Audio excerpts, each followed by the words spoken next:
원래 주자가 다 죽었었는데 주자를 전 세계에 이렇게 다시 부활시킨 사람이 우리 철학사 풍우란입니다. 풍우란. 그래가지고 그 사람 외국에 나가 주자에 대한 붐을 일으켰었죠. 근데 그 중에 또 이제 이 사람하고 진목이라는 사람이 있는데 그 사람 책은 주자 철학의 세계관인데 이건 절판돼서 없더라고요. 근데 뭐 주자 철학을 그렇게 여러 번 볼 필요는 없는 것 같아요. 그래서 풍우란의 책은 저는 이제 주로 이거하고 풍우란 책을 봤는데 불교와 주자 철학의 차이점에 대해 잘 써놨고 여기는 그 별로 잘 안 나와서 근데 이건 오리지널하게 이제 주자가 유학 중에 이제 신유학이라고 하는데 공자를 다시 부활시켰는데 그 부분의 일부를 잘 써놨고 나머지는 이제 뭐 현대에 와서의 주자가 무슨 의미가 있냐 주자의 생애 뭐 이런 거 썼기 때문에 그런 건 뭐 별로 볼 필요는 없고요. 한 챕터 정도가 괜찮다. 자, 그러면 오늘은 뭐 사람들도 많이 없고 그러니까 그냥 편한 마음으로 여러분 질문할 게 질문하고 이렇게 합시다.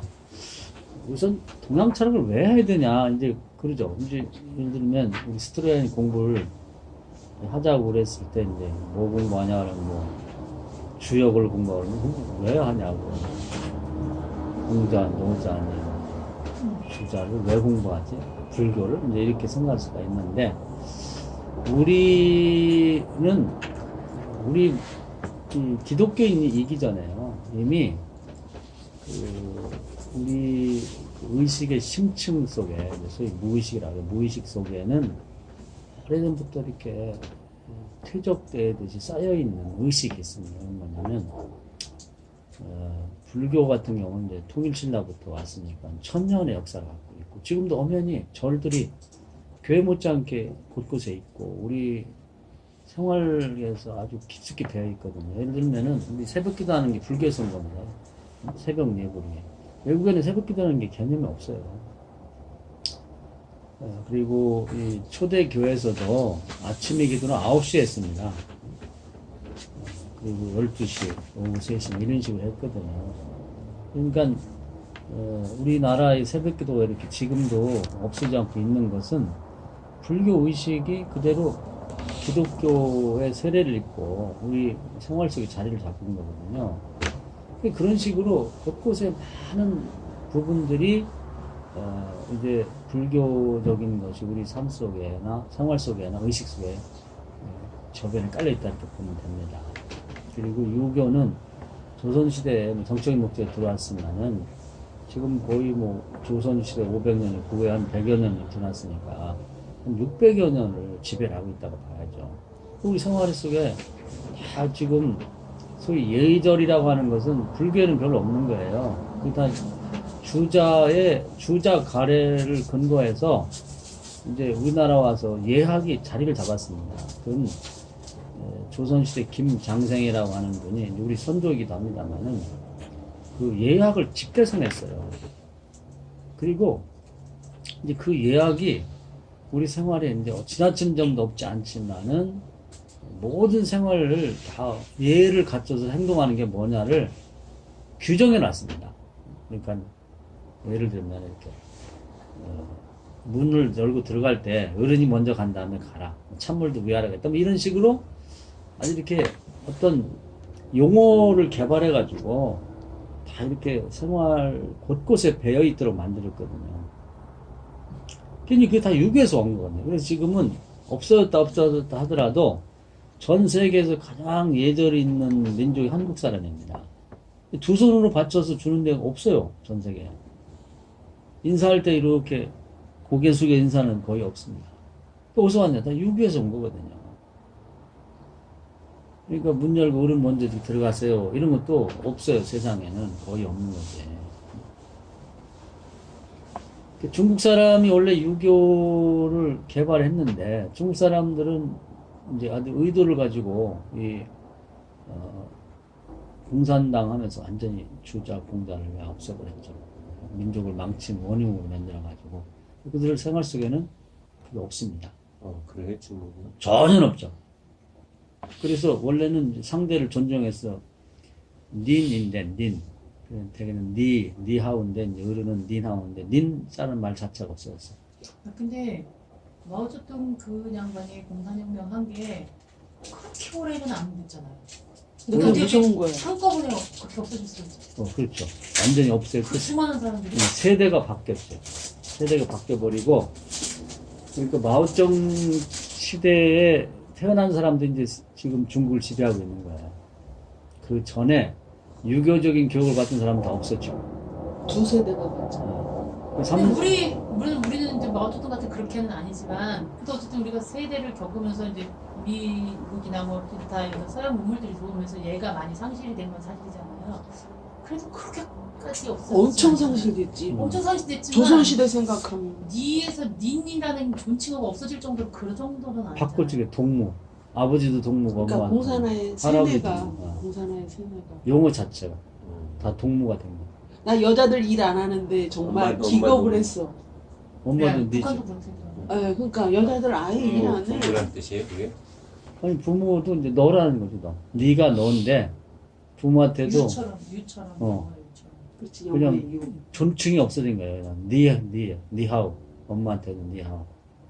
동생한테도 니하오. 닌이란 존칭이 없으니까. 하지 말라고 했으니까. 왜냐면 그 사람 동무라고 했으니까. 동무. 다 똑같은데 왜 존칭을 하냐. 그렇죠. 그러니까 내가 가서 우리 가면 통역하는 여자 산모가 있어. 장민이라고. 근데 지 남편이 5살 많은데 내가 가니까 지 남편 뭐 이신광 이러더라. 신랑이 이신광이고. 그래서 너는 지금 신랑이 5살에만이고 그냥 나도 오빠고 또 사모고 또 가정에서는 남편이지만 교회에서는 또 담임 목사인데 존칭하라고 하니까 아이고 존칭하냐고 그러더니 우리가 한 10년 이상 만났을걸? 이제는 존칭을 하더라고. 목사님이라고. 그렇게 안 해요. 그리고 이 문화혁명 때 지식인들 뭐 공자 뭐 알고 뭐 이런 사람들을 다 시골로 다 내쫓아버렸어. 숙청하고. 그래서 모든 사람들을 초등학교, 많이 남은 초등학교죠. 우민화 정책을 쓴 거지. 지금의 중국 지도자들은 다 초등학교 졸업생이야. 중국 교회가 발전을 못하는 거야. 그리고 신비주의에 많이 빠지고. 내가 처음에 한 20년 전, 한 15, 16년 전에 갔을 때 어떤 사람은 귀중 가서 왔어. 어떻게 왔냐니까 구름 타고 왔대. 손오공처럼 그냥 손오공이야? 그래서 그러니까 이상한 사람들이 많아요. 그래서 중국은 빨리 이제 이게 극복이 된, 특히 기독교 안에서는 지금 그런 사람들이 지도자급에 다 있기 때문에 앞으로 10년, 20년은 굉장히 힘들다 이렇게 봅니다. 근데 목사님 그 문화혁명이라고 해서 그 말씀 이제 드리는데 사실 문화혁명 잘 몰랐거든요. 문화혁명이 뭔지 모르고 그냥 진짜 그야말로 문화, 그 혁명 뭐 그렇게 해서 되게 좋은 쪽으로 받아들였었어요. 근데 저번에도 책 읽다 보면서 이제 문화혁명 그거에 대해서 이제 나오는데 정말 무서운 게 말이 예쁘게 포장돼서 문화혁명이지 이거는 문화라는 말로 그냥 모든 걸 다 그냥 다 그렇죠. 아웃시켜버리고 막 너무 무서운 그런 게 그 문화혁명 마오쩌둥이 문화혁명이더라고요. 네, 그러니까 그것이 이제 성과는 상당 부분 중국을 하나의 사상으로 통일하는 성과 아니겠어요. 근데 중국인 전체를 과거의 전통과 잘라버리고 아주 무식한 민족으로 전락시켰죠. 그런 큰 손해를. 과거에 당나라는 이런 때는 세계 뭐 최고의 그리스 문화와 비견될 만큼 높은 문화를 갖고 있었는데 그걸 완전히 없애버렸어요. 싹 쓸어내버린 거야. 완전히. 그래서 중국에는 그게 없잖아. 지금. 공자라는 이름을 우리보다 몰라요. 공자를. 정말 강의하면서 공자 물어보면 몰라요. 그 정도로 무식하게 만든 거죠. 그래서 중국은 옛날에 그 찬란했던 문화가 옛날 얘기고 지금은 아주 보잘것없는 무식한 민족으로 전락이 되어 있다. 이렇게 보면 됩니다. 이제 와서 이제 공자를 살리려고 공자 학당을 뭐 전국에 3,000개를 만들고 그러는데 이거 공자를 공부하려고 그래요?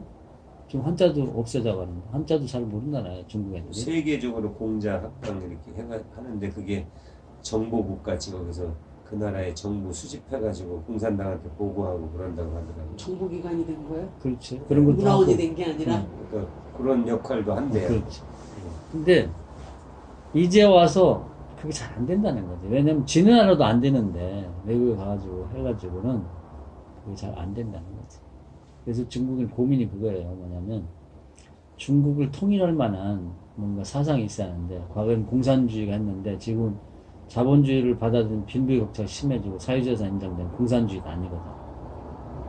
그렇다고 자본주의를 완전히 받아들일 수 없는 거예요. 왜냐하면 국가가 헌법에 공산주의라고 되어 있기 때문에. 또 그래서 뭔가 공자의 사상으로 해보려고 하는데 공자는 너무 잊혀졌다고 한국보다도 모르니까 기독교를 이제 받아들여야 될 거예요. 기독교 사상으로라도 뭔가 좀 국가가 하나 될 수 있는 뭔가를 만들어야 되는데 그게 고민입니다. 그래서 여하튼 간에 얘기가 딴 데로 흘렀는데 하여튼 그런 식으로 이제 우리 한국만을 놓고 봤을 때 우리의 심층에는 이렇게 뭐 공산주의처럼 갈아엎는 그런 경험이 없었기 때문에 다 살아 있습니다.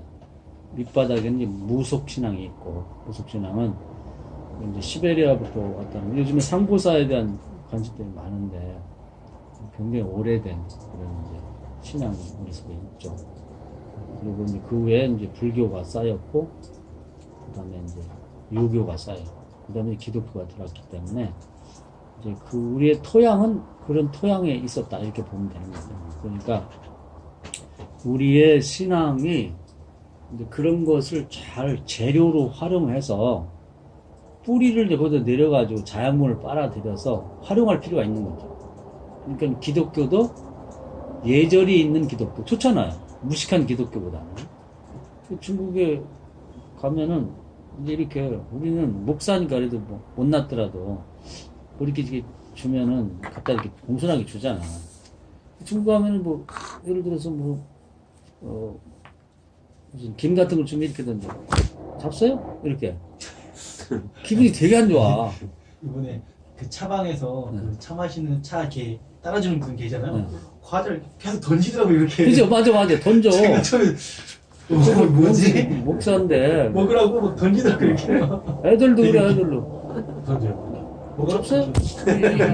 이렇게 던져. 애들, 왜 그런지 몰랐어요. 애들도 그런 거야. 아니, 그게 그래서 그런 거야. 그게 공자고 뭐가 없어고 예의대로 주자 가래고 뭐가 없어진다. 근데 친하게 생각하시는구나 네. 그렇게 생각했죠. 그래서. 친하게 생각하는 게 원래 그래. 그래서 애들이 부모한테도 다 그러고. 다 야구 선수가 문화 충격, 내리겠네요. 문화 던지면 충격. 받고 막. 그러다가 애들을 하나만 낳았잖아. 그러니까 또 애들도 엉망이. 어른이 가르쳐야 하는데, 문화 충격이었어요. 그러니까 이제 그런 게 거기는 없어졌고, 우리는 남아있어요. 그러니까 없어졌다고 하지만은 많이 없어졌지. 그러나 필요한 건 다 남아있다고. 그러니까 기독교도 유교에서 이제 유교의 지배를 받아서는 안 되지만 유교가 갖고 있는 좋은 점을 받아들여서 기독교에 흡수하면 되죠. 근데 받아들인다는 것도 그렇지만요. 그 성경에도 이미 품위와 질서 이런 것에 대해서는 이미 수도 없이 말을 하고 있잖아요. 그러니까는 일단 있는 것과 또 여기에 있는 것을 받아들이는 것도 받아들이는 거네. 그러니까 잘 조화롭게. 네. 근데 지배당하면 안 되고. 네. 아까 뭐 이분이 나는 안 읽어봐서 섣불리 얘기할 수 없지만은 뭐 중흥에서 시중이라는 말을 가지고 그걸 중심에 넣고 이제 성경을 자료를 수집해 거기다 맞추는 식이 아니라 성경을 중심에 넣고 필요해서 우리가 부하로 쓰듯이 이렇게 가져다 쓸 수는 있다는 거예요. 그래서 좋은 전통을 남아있는 것들을 교회 안에 이렇게 받아들여가지고 기독교를 좀 풍요롭게 만들면 좋다는 거죠. 그래서 그냥 거부해가지고 할 건 없고. 그리고 이제 불교에서도 좋은 점, 아까 대표로 얘기했습니다. 새벽기도 좋잖아요. 새벽 예배. 그래서 저 시골에 가면은 새벽에 종을 친다고, 교회 종도 치고, 절에서는 이제 또 종 치고. 누가 먼저 깨서 종 치냐. 이걸 또 서로 경쟁하는 사람이 있더라고. 저기, 계룡산 밑에 노성인가 그쪽에 내가 뭐 가봤더니 그 어떤 장로님은 침으로 들고 싶사람이 몸이 안 좋아하고 침 맞으러 갔더니 그 사람은 그런 얘기 하대. 그리고 그 중하고 친해가지고 교회 장로하고 중하고 몰래 술 한잔 해도 돼. 술도 먹고 개고기 먹으러 간대. 맛있는 데 있으면 둘이만 간대. 근데 목사님 새벽 기도라는 것도요. 이미 성경에도 그 전통은 있잖아요. 근데 전통이라는 게 뚜렷하게 드러나지 않고 아침, 점심, 저녁 이렇게 아침에 기도를 했죠. 저희. 네. 아침에 주로. 또 뭐 새벽을 깨우리로다는 그런 말씀도 있고. 근데 밤이 그것은 이제, 맞도록 막 이런. 이제 그것은 가끔씩 한 거예요. 우리처럼 매일매일 하는 것, 그것은 이제 그 역사적으로 보면 이제 우리나라가 많이 있는 특별한 것인데 그것이 이제 불교에서 배웠다. 불교에서 배웠다는 건 불교가 갖고 있는 것을 기독교가 우리 것을 만든 거죠. 그래서 좋은 전통이고 그것은 좋은 것 같아요. 새벽 기도는. 그것처럼 우리 삶 속에는 이미 그런 요소들이 자리 잡고 있는데 필요한 걸 이제 말하자면 우리가 잘 다듬어서 활용하면 좋은 거죠. 그럼 풍요롭고 풍성한 기독교가 될 수가 있는 거죠. 그래서 한국의 기독교는 서양의 기독교보다는 훨씬 다른 점이 있어요. 그것은 그 바탕이 풍성한 문화를 갖고 있기 때문에 이제 그것이 기독교 안에 수용돼 가지고 잘 다듬어졌다 이렇게 보면 되는 겁니다. 그래서 뭐 중국 같은 경우는 이제 그거 없어지니까 우리 강 목사님도 충격받았네. 별로 기분이 안 좋아. 왜냐하면 그런 걸 안 당해봤기 때문에 그냥 이렇게 줘도 되는 걸 툭 집어 던지면은 뭐 무시당한다 할까? 그럼 밥 다 먹고 빈 그릇 그냥 던져도 되나요? 아, 이건 모르지. 한번 던져. 그냥 우리는 알아서 주방에 갖다 놓으니까. 학생들은 예의를 차리더라고요. 그래도 가르쳤어. 예의가 있어요. 학생들은. 근데 그 관리하시는 집사 같은 분이 일부러 그런 것 같지 않은데 이게 이제 무난하게 걸 지금 하는 거예요. 정말 우리는 되게 저는 그냥 친근하게 생각하나 보다 이 정도로 받아들였거든요. 자주 보고 하니까. 그래도 이걸 툭툭 던지는 게 기분은 별로 안 좋더라고요. 이게. 나는 그전에 이제 우리 초청을 했었어. 지도자들. 그래갖고 선화목적교회 빌려가지고 식당에서 밥 먹는데 거기 우두머리로 온 목사가 있어. 왕 목사라고 나와본데 둘이 앉아서 밥 먹는데 어떤 아주머니가 오더니 그 김을 이제 우리나라에서 샀나 봐 가지고. 근데 그 사람들이 굉장히 귀하게 생각하는 거야. 다 좋아해지. 이렇게 네모진데 이렇게. 그래서 이제 잡수라고 그러는데 와가지고 나한테 하나 딱 던져. 저기서 칙 던지고 자기도 툭 던져 먹으라고. 아무렇게 먹는 거에서 내가 이제 우리 장모가 아니 저 사람들 왜 그러냐 그랬더니 습관이래. 먹기 싫더라니까. 나는 우리 집에서도 그렇고 어디서도 누가 목사가 아니라도 픽 던지진 않거든. 우리 집에 형수도 무시할 때 주로 던지잖아. 쌈박질할 때. 기분 나쁘고. 처먹어 이런 거지. 그러니까. 그래서 그런 게 그러니까 이제 그만큼 그 문화가 있느냐 없느냐에 따라서 생활에 그걸 가르쳐도 되는 게 아니라 배어 있는 게 다르다는 거죠. 우리는 풍요로운 문화를 갖고 있어요. 서양에는 없고 또 중국에도 없는. 중국에서 원래 개발했는데 없어졌지. 현재 중국에 대해서 참 모른다는 걸 오늘 새삼 느꼈어요. 그렇게 되는 줄은 지금 처음 알았어요. 그러니까 우리 언어에서도 다 사라졌고 또 인도에서 불교가 나왔는데 불교가 인도에 없어졌잖아요. 그리고 이제 중국 같은 한국에 왔는데 그러니까 우리가 지난 배운 것은 이제 중국 불교지. 바뀌어진 불교. 또 일본은 뭐 이제 뭐 그런 그 배울 게 별로 없고 왜냐면 다 한국에서 넘어간 거니까 일본은 별로 관심 가질 게 없습니다 사실은. 그러니까 거기는 제외를 시키고 걔들은 돈 좀 있다고 떠드는 거지. 옛날에 뭐 조선시대 이전만 해도 일본이 뭐예요? 오랑캐 외구 뭐 아주 보잘것없는 걔들이 그런 거지. 걔들은 이제 요즘에 걔들이 그러대요. 비판하는 애들 조선을 형님이라고 많이 부르대. 형님 나라라고. 진짜로요? 아니 이제 거기도 보면 우익 좌익이 있어요. 근데 이제 좌익 쪽에 속한 애들이 역시 형님 나라가 달라 뭐 이런 식으로 표현이 많이 나오더라고. 인터넷 보면. 일본은 우리가 영향 받을 게 거의 없습니다. 그리고 이제 중국에서 영향을 많이 받았는데 이제 그런 것들이 이제 재미있게도 한국에 모든 문화가 다 수용돼서 그냥 살아있어요. 비빔밥이지 비빔밥. 신기한 문화적 특성을 갖고 있다 우리나라는. 근데 일본 같은 경우는 이제 신도라고 해서 모든 종교가 들어가면 신도화가 돼요. 일본식 종교로 변한다고. 특성, 정체성 잃어버리고. 한국은 불교는 불교대로 오리지널하게 있고, 유교는 유교대로 있고, 지금도 뭐 향교 같은 데 가서 뭐 어쩌고저쩌고 하고 있잖아요. 뭐 향불 피우고. 기독교, 기독교대로 돼 있고. 그대로 살아있는 거죠. 신기해. 그런데 테러를 안 해요. 그냥 서로가 존중해주고. 집안에도 있거든, 집안에도. 같은 집안에 엄마는 뭐 개신교 다니고 아버지는 또 천주교 가고 아들은 또 유교학과 다니고 또 딸은 불교가 그래도 뭐 싸우진 않잖아. 명예살인하고 주기님 살인 안 하고 그런 식으로 같이 어우러져 있다는 거예요. 그러니까 기독교가 이런 동양의 종교를 잘 연구하고 배워서 그것이 티가 나지 않도록 잘 비벼가지고 풍요로운 세계의 기독교, 세계가 받아들일 만한 기독교를 만드는 게 우리 책임이죠.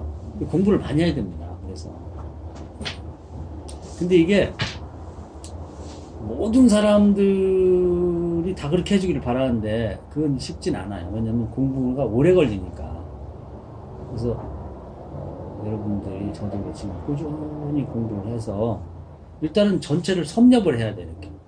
서양 철학, 뭐 동양 철학, 성경, 그리고 뭐 역사, 그리고 문학 이런 것들 한번 꾸준히 다 섭렵을 한 다음에 이제 그 전체를 이제 갖다 놓고 거기에 이제 가장 좋고 필요한 것들을 이렇게 뽑아서 체계화가 필요한 거죠. 체계화. 이제 주자가 오늘 이제 잘한 게 뭐냐면 주자의 독특한 게 없어요. 주자는 자기가 주장한 게 없는데 공부를 많이 했어요. 그래가지고 그동안에 나온 모든 사상, 노자도 공부하고 불교도 공부하고 또 유교 공자 사상도 공부해가지고 이것을 하나의 체계를 만든 거예요. 체계 이렇게. 그러니까 이게 그래서 훌륭한 거지 이 사람이. 그래서 중국의 사상을 이제 하나의 이렇게 중국의 사상이 이런 거다 하는 걸 만들었죠. 그래서 어떻게 했냐면 이제 공자의 사상은 굉장히 편협적이에요. 근데 그 도교에서 이제 우주를 가져옵니다. 나중에 뭐 도교의 사람들, 노자나 뭐 장자를 공부한 사람들은 유교에서 우리 사상을 도둑질해 갔다 하면 다 그런 거지 뭐. 그래서 앞부분에 우주론을 갖다가 첨가를 해. 이제 이 몸통밖에 없었거든, 몸통. 인간이 어떻게 살아야 되냐고 하는 공자의 윤리사상밖에 없었는데, 이것 갖고는 종교가 안 되잖아요. 완성된 철학 체계가 안 되니까, 공자에는 뭐 없어. 공자가 죽은 다음에 물어보니까, 야, 살아있는데도 그런데 죽은 다음에 어떻게 하냐. 이렇게 얘기를 해가지고, 초월적인 세계에서는 모른다고 해버렸거든. 그러니까 이제, 이 세상이 어떻게 생겼나 하는 걸 체계화시키려고 그러니까 자기는 암만 뒤져봐도 유교에는 없어. 그러니까 이제 도교에 있는 태극에 대한 얘기를 갖다가 지난번 태극 공부했죠. 근데 태극도 알고 보면 이제 주역에서 나온 적이 있는데 이제 도교에서 그걸 잘 갖다 썼는데 그걸 갖다가 허락 안 받아도 도용이라고 그래. 도용. 허락받은 게 아니라 도둑질했다고 내가 앞에를 맞췄어 이렇게. 그리고 이제 그걸 기초해서 이제 그 공자의 인에 기초한 사상을 풍성하게 만들라고 몸통을 불리고 그런 다음에 이걸 가지고 구체적으로 우리 삶에서 어떻게 적용할 건데 기독교 적용 얘기 많은데 요즘 적용 말도 없었대? 적용 얘기 엄청 하더니 어떻게 삶에서 실현할 것인가 이게 굉장히 중요하거든요. 행함이 없는 믿음은 죽은 거니까. 기독교도 생활을 지배할 정도에 안 되면 기독교는 사라집니다.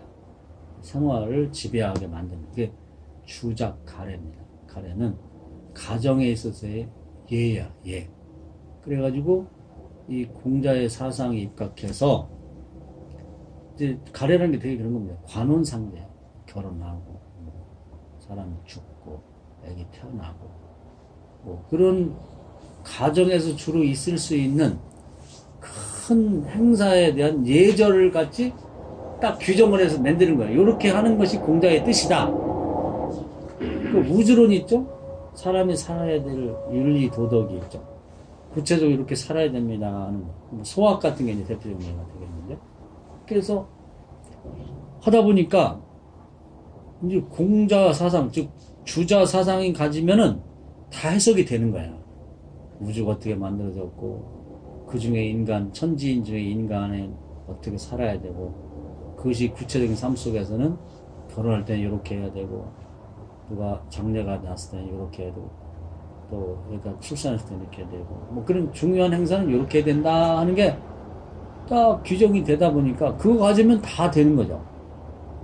그래서 이제 이 주자에 와서 그냥 공자의 사상이 종교적인 색채를 띠게 되면서 유학이 유교가 된 거예요.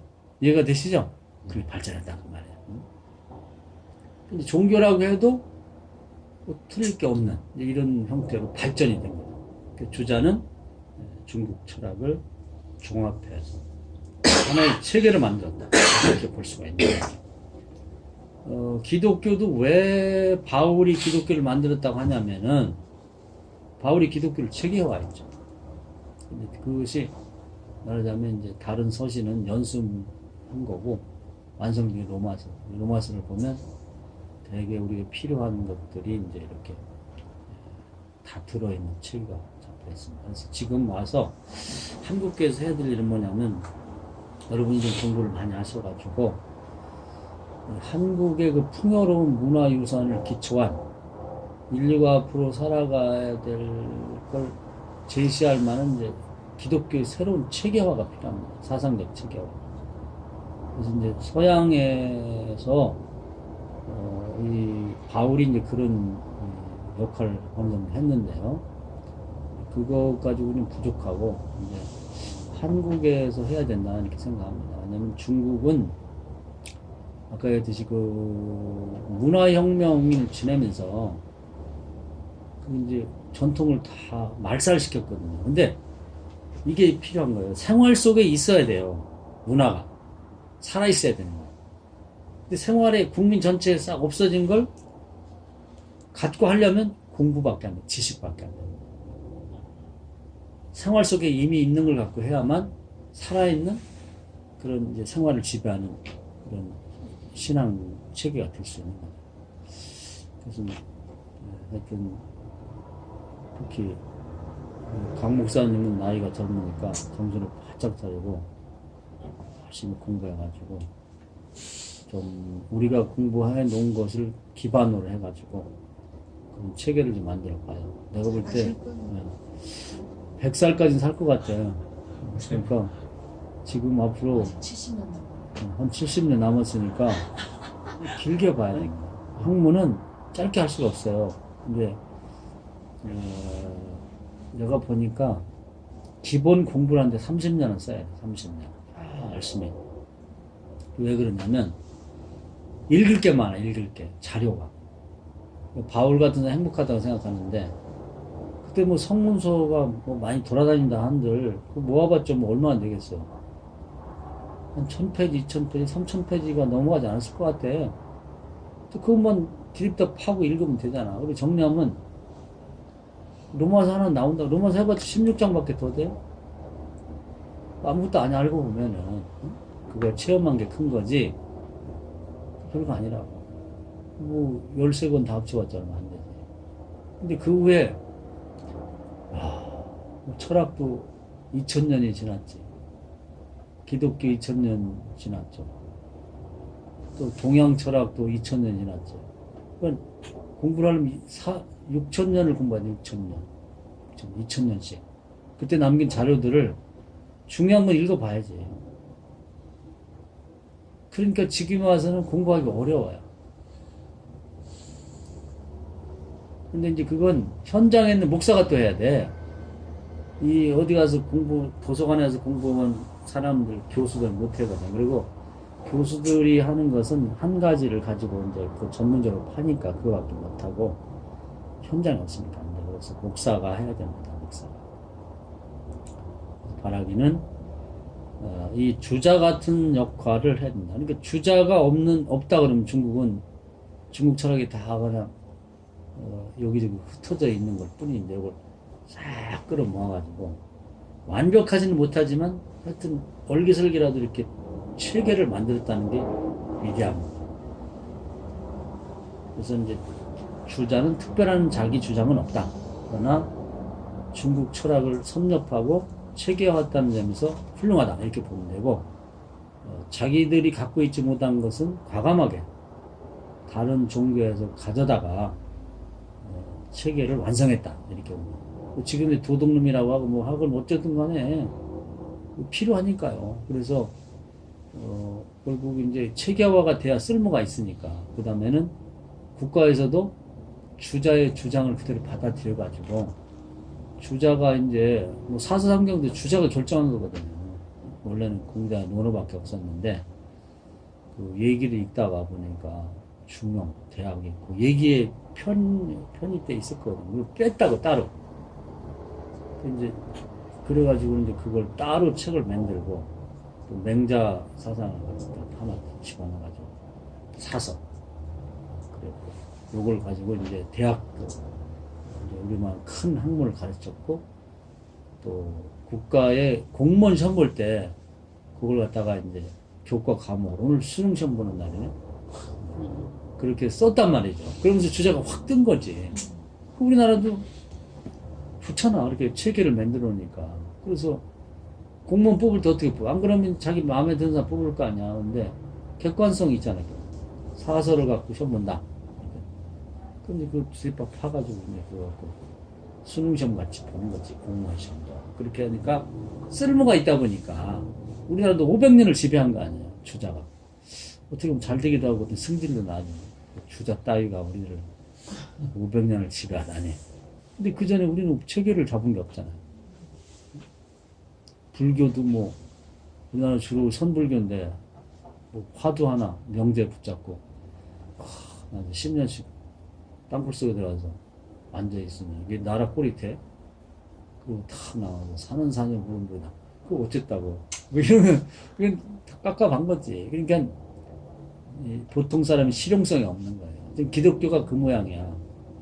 기독교가 사회에 뭘 주고 있죠? 체계가 없어.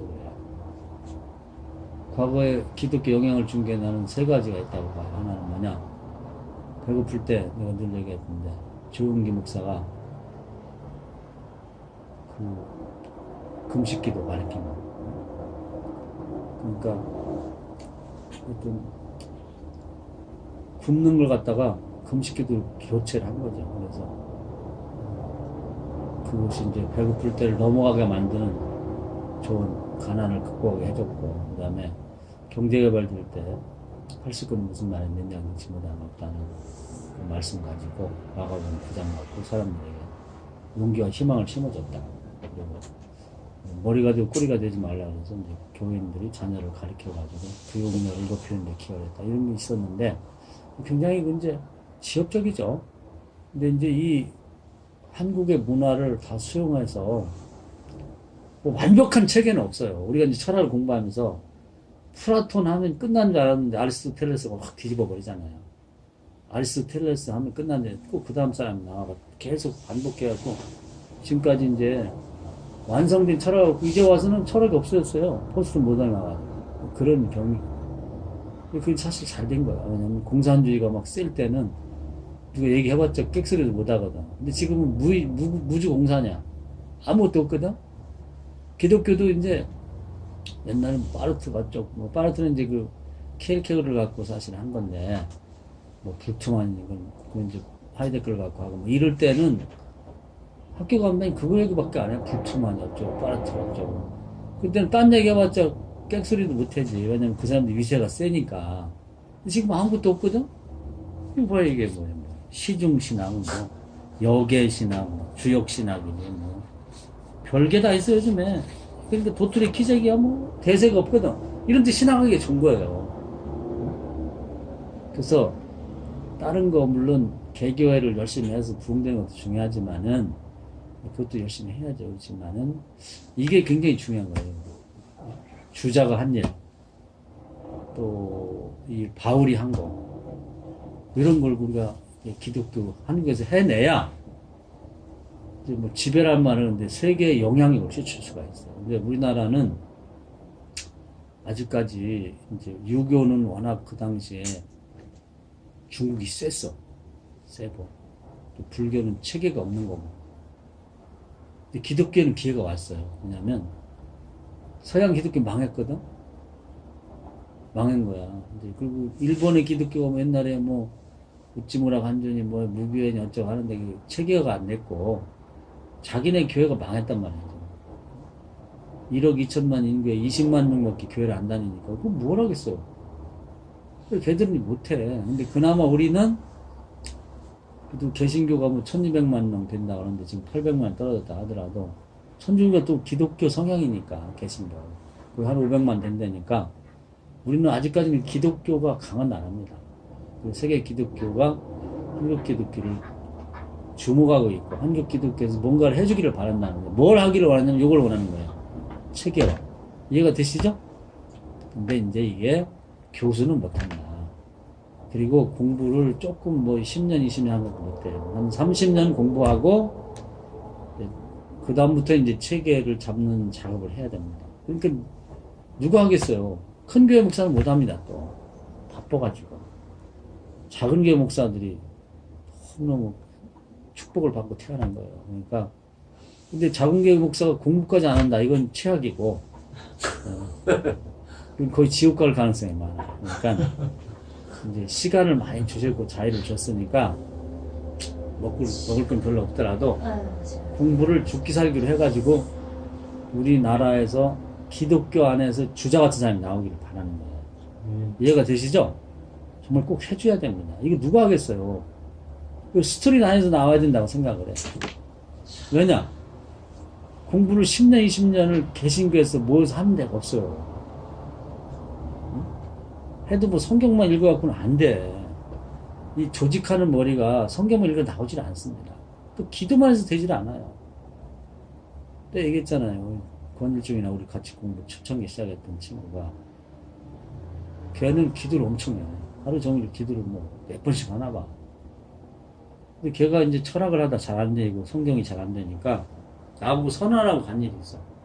자기는 철학도 안 하고 기도로 뚫겠다. 그래서 저 태백이로 갔어. 산골로. 그래서 한 20년 후에 만나고 그리고 뚫었냐 그러니까 못 뚫었대. 그 또 영역이 다른 거예요. 영역이 다르다고. 그러니까 내가 볼 때 안 돼. 그러면 여주라고 무정 와 있는데 언젠가 나타나긴 나타날 거예요. 하여튼 공부를 해야 됩니다. 그래서 부탁하기는 저도 최선을 노력을 해서 기초를 잡아가겠지만 여러분이 더 발전시켜가지고 주자 같은 사람이 나와야 돼요. 근데 요즘 사람들은 공부를 그냥 짧게 하려고 그래. 3박 4일. 뭐. 그리고 뭐 2시간.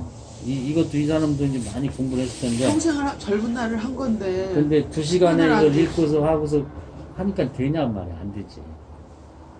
그래서 뭘 그렇게 공부할 게 많냐고 스트레이하니 그러는데 공부할 게 많아요. 왜냐면 읽을 게 많잖아. 한번 읽고 근데 또 읽고 혼자만 읽으면 또 잘 안 돼.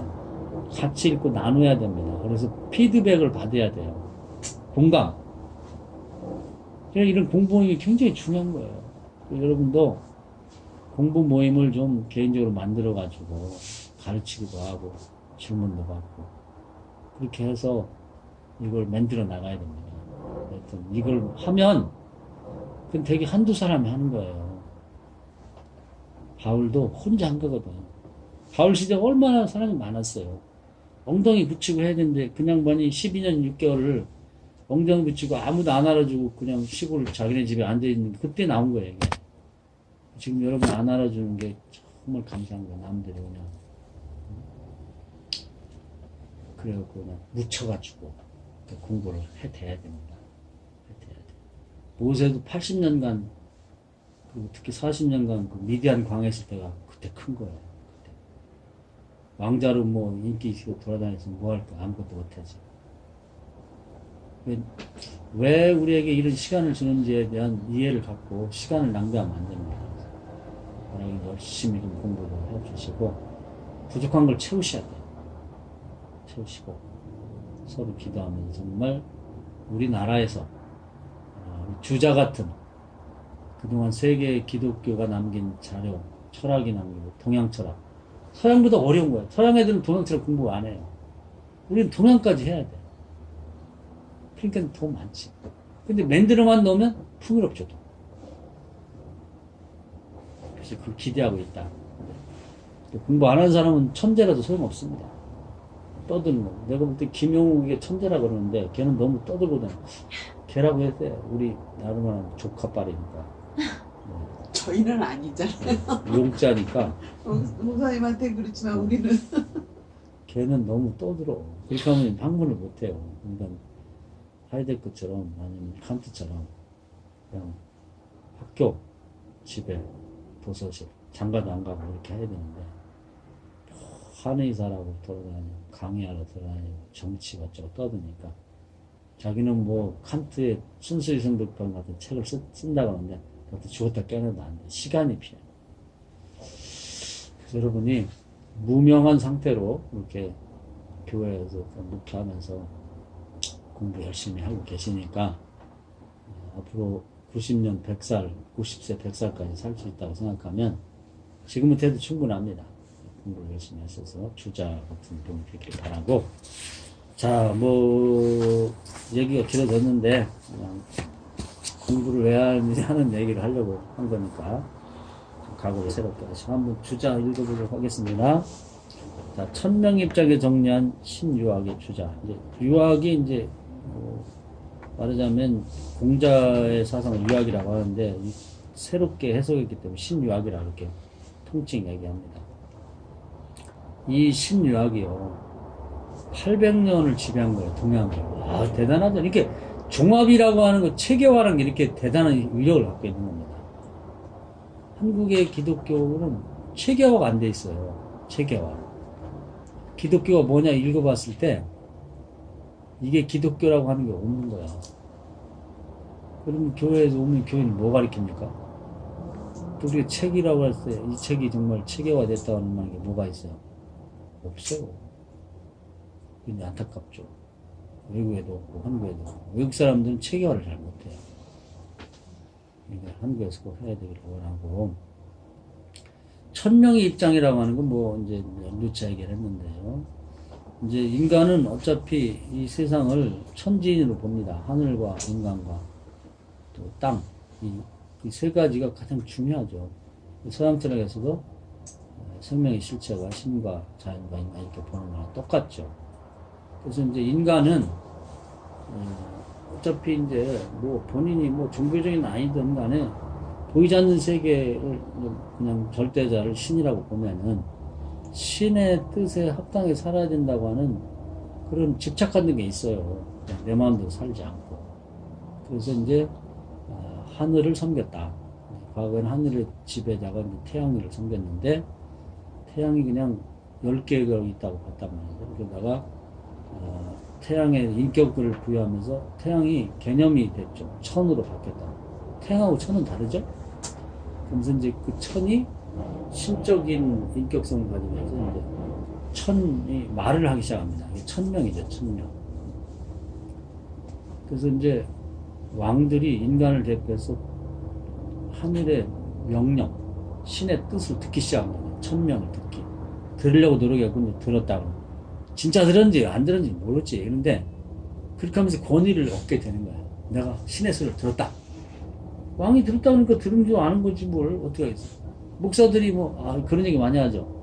오늘 새벽기도 하다가 제가요. 하나님 이런 음성을 들었어요. 교인들이 들었나 보다 그러지. 에이 듣기는 뭘 들어. 이렇게 할 수는 없는 거지. 그러니까 교회에서는 목사가 대장이니까.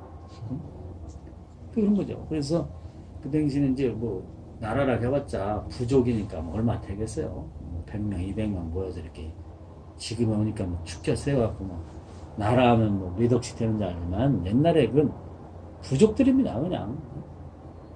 거기서 우두머리가 이제 기도하도 들었다는 거지. 그럼 이제 거기에 이렇게 순종을 하는 거죠. 그러면은 잘해서 그 응답 받았다는 대로 해갖고 잘 되면 그럼 이제 그 훌륭한 왕이 되는 거죠. 지행합일이에요.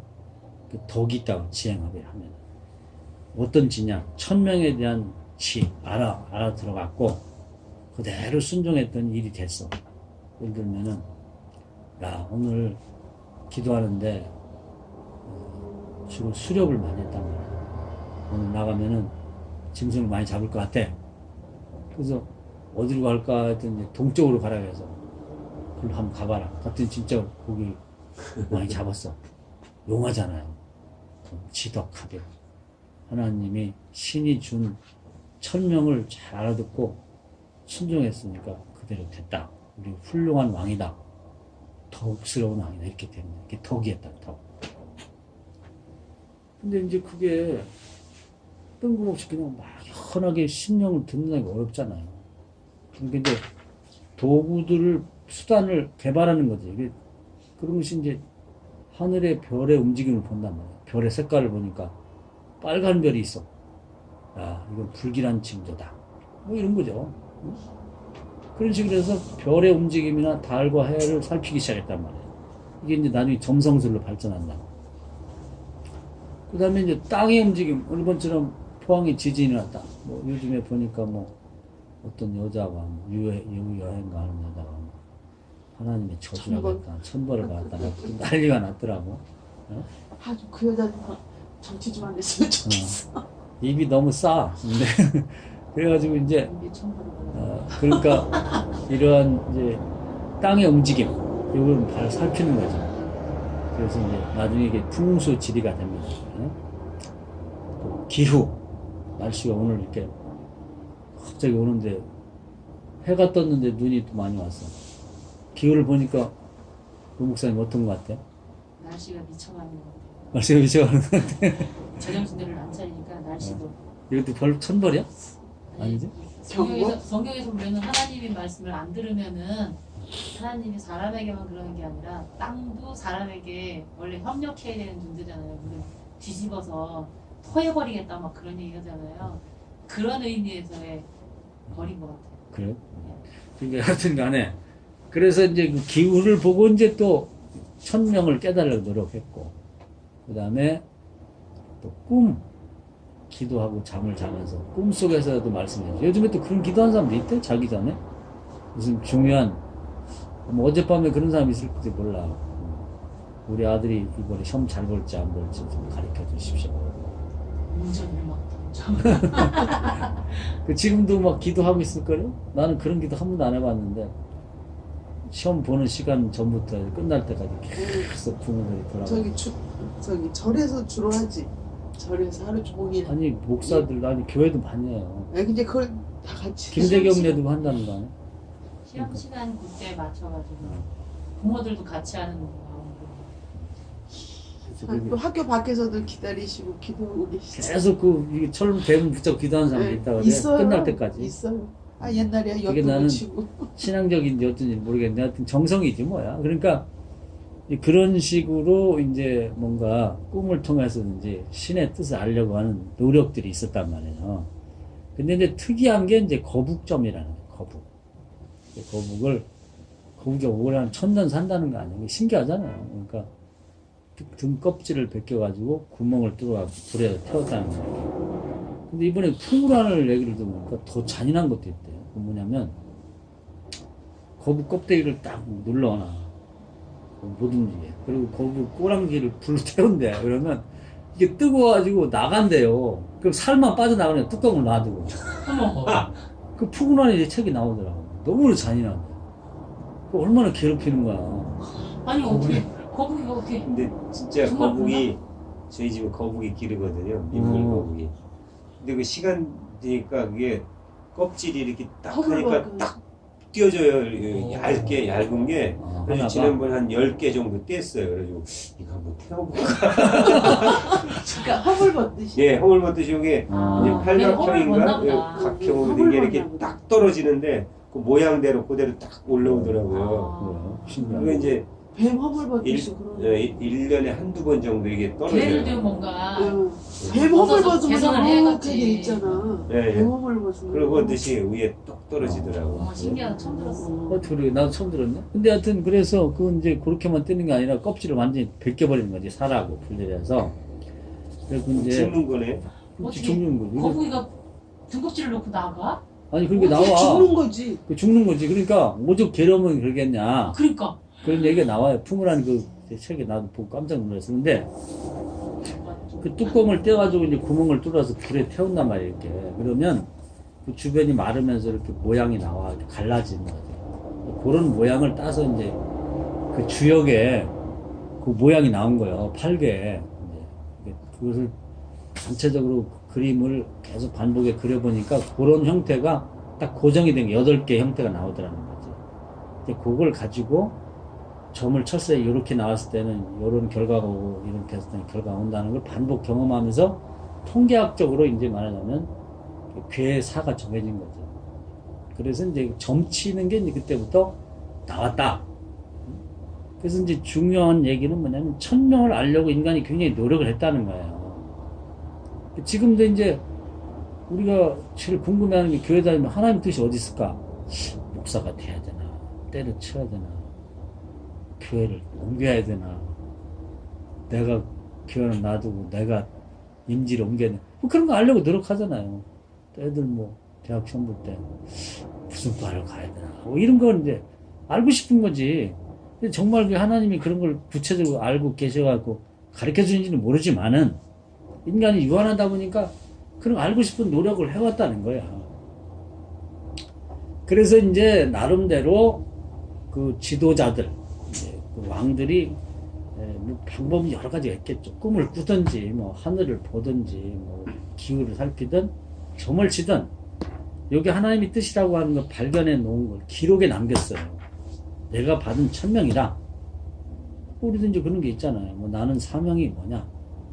그 바울도 뭐 모두가 선지자겠냐, 모두가 사도겠냐, 교사겠냐, 그런 얘기 나오냐? 전도자겠냐. 그 바울도 보면 나는 모태로부터 이방인을 위한 사도로 지음 받았다. 예수 만나 날았다는 거 아니야? 베드로는 자기는 유대인을 사도다. 고넬료의 집에 갈 때 안 가려고 했잖아요. 왜냐면 나는 유대인을 사도인데 왜 가라고 하냐? 그런 거지. 근데 이제 각자가 뭐 그걸 받았다 그러니까 받았나 보다 하는 거지. 모르지.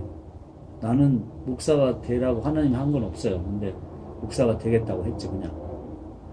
근데 어떤 사람은 또 목사가 되라고 했다고 그러대? 문 목사님 들었어? 천명을? 아니 조건 놓고 기도한 적은 있어요.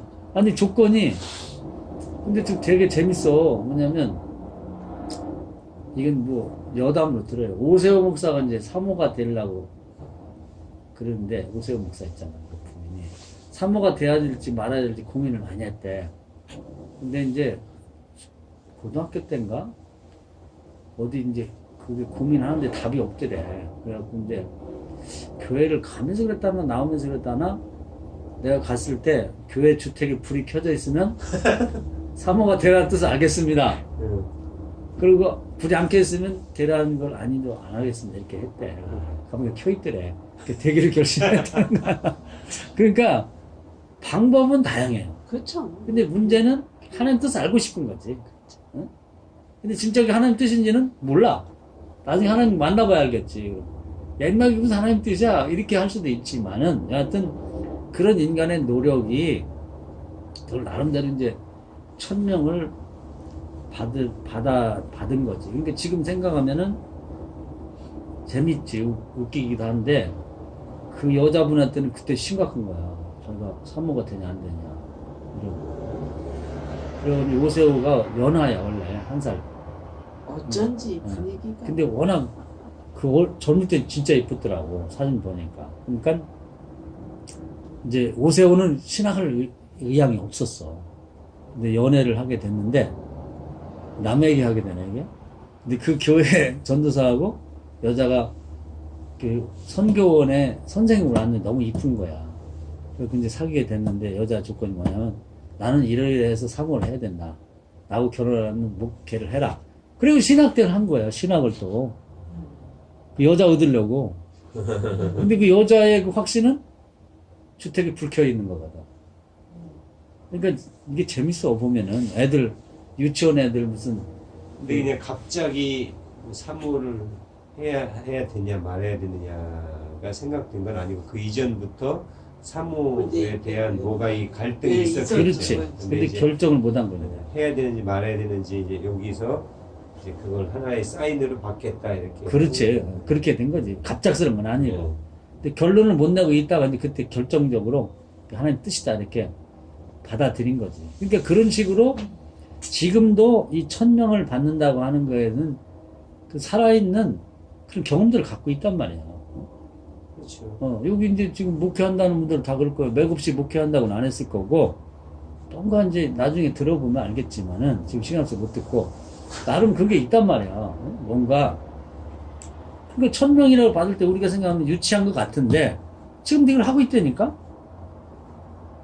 거북의 등껍질을 태우든지, 그, 목사님네 주택에 불이 켜져 있나 안 켜져 있는지 보는 건 더 유치한 거 아니야? 유치하다가 안 되나? 하여튼 간에, 그것을 지금도 하고 있어요, 우리가. 그러니까 그건 고대에 있었던 일이라고 해서 우습게 얘기할 건 아니라. 원래 매일 저녁 때 켜놨던 거 아니에요 거기? 그럴 수도 있지. 근데 아, 또 그건, 그것도 예비하셨는지 모르는 또, 거지. 그러니까, 왜냐면 내일 켜놨으니까 그날따라 목사님 사모님이 밖에 나면 늦게 들어올 수도 있잖아. 그러니까 그걸 모르는 거지. 하여튼 자기는 그걸 1000명으로 받아들인 거야. 그래서 하여튼 목사가 하나 나왔고, 또 하여튼 교회 지금 뭐 목회를 하고 있으니까. 그런 식으로 해서 이제 자기 나름대로 1000명을 쭉 이렇게 받아 놓았는데, 그 기록이 남겼단 말이야. 근데 공자가 다른 건 뭐냐면, 자기는 따로 받지를 않았어요. 그리고 A, B, C, D 하는 사람들이 1000명 받아 놓은 걸 면밀히 검토를 했어. 근데 그게 다양하게 나와 있는데, 이제 그걸 정리를 해가지고, 육경으로, 이제 이렇게 하나의 주제를 담아서, 뭐 역사는 역사, 철학은 철학 이런 걸 쭉 나눠서 자료를 모아가지고 이렇게 분리해갖고 정리를 한 거죠. 이게 위대한 걸 한 거죠. 그 이전에 그런 일을 하는 사람 없어. 바울이 자료를 다 모아가지고 이제 이렇게 정리를 한 것처럼 이 양반이 이걸 한 거예요. 일이 관지한 거지. 그래서 전체를 다 공부를 하고 이것의 핵심 한 가지를 따진다면 뭐냐? 인을 찾은 게 인. 신의 뜻은 뭐 이런저런 표현이 있지만 서로 사랑하고 살으라는 거야. 이걸 깨닫는 거예요. 그러면 다 통한다고 본 거지. 이해가 되시죠? 그러니까 자기는 공부를 통해서 1000명을 깨달았다. 다른 사람들은 직접 신과 대면해갖고 앉아서 뭐 금식기도를 하든 간에 뭐 산속에 들어가서 굴에 앉아있든 하여튼 그런 식으로 받았는데 이 양반은 남이 받은 것을 다 일이 관주해갖고 시경, 서경, 역경, 뭐 춘추경, 악경, 예경 이렇게 나눠가지고 정리를 다 해본 다음에 그것을 종합해보니까 한마디로 말하면은 신의 뜻은 인이다 이렇게 결론을 낸 거죠. 이게 굉장히 중요한 겁니다. 그래서 논어에 보면 다른 이들은 직접 신과 천과 대면에 1000명을 받았지만 나는 다른 분들이 받은 1000명을 공부해서 1000명을 깨달았다 이렇게 되어 있거든요. 그래서 이제 그러다 보니까 이제 춘추 전국 시대에 와서 이제 하나가 규정을 하고 나면 항상 비판을 받아요. 아니 1000명이 어디 인만 있냐. 그러니까 딱 나온 게 사랑만 갖고는 안 되잖아. 정의가 있어야죠. 그래서 우리도 하나님은 사랑의 하나님이요 정의의 하나님이다 이런 얘기 많이 쓰잖아요. 대뜸 이제 나온 게 제자가 맹자인데 맹자는 좀 쉬웠죠. 왜냐면 스승이 다 정리해놨으니까 정리하는 걸 공부하면 되니까 그리고 또 필요한 것만 참고로 보면 되니까 딱 나온 게 인만 갖고 됩니까? 의의가 필요하다. 인의가 나오는 거예요. 그러니까 묻어간 거지 맹자는. 이게 공자하고 비교할 수 없죠. 맹자는 그냥 어깨를 올라탄 거라고 봐야지. 그러고 나니까 그것이 그렇게 개념적으로 인과 의만 있으면 되겠습니까? 구체적으로 어떻게 하라고 하는 지침이 주어져야지. 예가 난 거예요, 예. 그리고 이제 그렇게 말하면 그 사회가 안 되잖아요, 가르치면. 상벌이 주어져요. 잘하면 상을 주고 못하면 벌을 줘. 그러니까 법이 있어야 됩니다. 그래서 이제 법가들이 나오는 거예요. 그러다 보면 이제 쭉쭉쭉쭉 해가지고 뭐 하나씩 붙잡고 나오면 이제 여러 사상가가 나오니까 춘추 전국시대는 제자 박가 다양한 사람들이 자기 주장을 펴면서 다양한 사상이 풍성하게 나오게 됐다. 그런 기초는 공자가 잡아준 거죠. 공자가 위대한 거예요. 그게. 지금도 이제 제가 목표하고 우리 스토리 안에 공부하는 분들이 기대하는 건 이 체계화를 시키기를 원하는 거예요. 어떤 형태로든. 그러면 비난이 엄청나겠지. 그러고서 뭐 예를 들어서 뭐 인이다 이렇게 해놓으면 또 인만 갖고 되냐고 뭐 어쩌고 하면서 또 의해야 된다 그러고 말이야. 이제 또 나오겠지. 그렇지만 그걸 하나 해놓는 게 굉장히 중요합니다. 그래서 이제 그런 형태가 이제 쭉 유지가 되다가요. 이제 불교 그 전에 공부한 것들 참고 나중에 읽어보시면 되고, 불교가 그러면 인도에 들어와서 무슨 역할을 했냐면, 이게 지금 이제 신학이 그런 짝인데요. 성경을 안 읽고 신학자가 한 얘기를 또 공부를 해서 또 신학이 나와. 그러면 오리지널한 성경하고는 자꾸 멀어지는 거예요. 이게. 성경을 안 읽고 뭐 아무개 신학자가 이렇게 얘기했고 아무개 신학자 그러면 점점 그게 떨어지는 거죠. 마치 물타기를 하는 거랑 똑같은 거예요.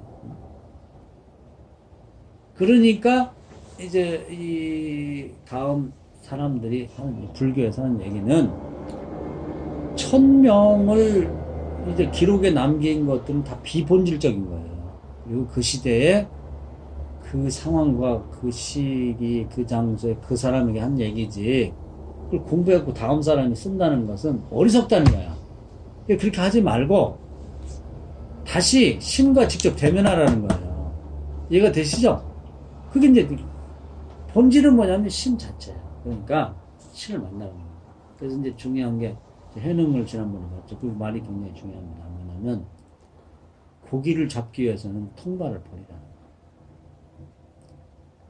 또 고기를 잡았으면 통발을 버리라는 거예요. 그런 얘기가 많이 나오죠. 그래서 지붕에 올라가면 사다리를 버리라 하는 것처럼 우리가 이제 하이데크식으로 말하면 이런 거죠. 언어는 존재의 집이야. 근데 성경이 언어니까 하나님의 집이나 마찬가지고 존재는 아니잖아요. 집일 뿐이지. 그 집에만 집착하면 안 된단 말이에요. 이걸 통해서 하나님을 만나야 돼. 이해가 되시죠? 하이데크 철학 후기가 그 얘기 하는 거거든. 존재와 집. 그러니까 이것만 공부해서는 안 되는 거예요. 이거 뭐 하나님 안 믿는 사람도 공부 우리보다 더 잘할 수도 있어. 머리 좋고 머리 좋은 사람 외우기도 하니까. 근데 시골 할머니들 한글을 몰라서 성경도 못 읽어도 하나님 만난 사람이 있거든? 그걸 뜻하는 거죠. 불린 문자. 너무 문자에 집착하지 말고 1000명을 기록한 기록에 의존하지 말고 그걸 참고하되 버리고 신과 직접 대면하는, 하늘과 직접 대면하는 게 불교입니다. 그 불교가 그걸 가르쳐 준 거예요. 이해가 되시죠? 굉장히 중요한 거. 그래서 춘추 전국 시대 이전에 그 중국 철학 시기 그걸로 이제 되돌려 놨다 이렇게 보면 됩니다.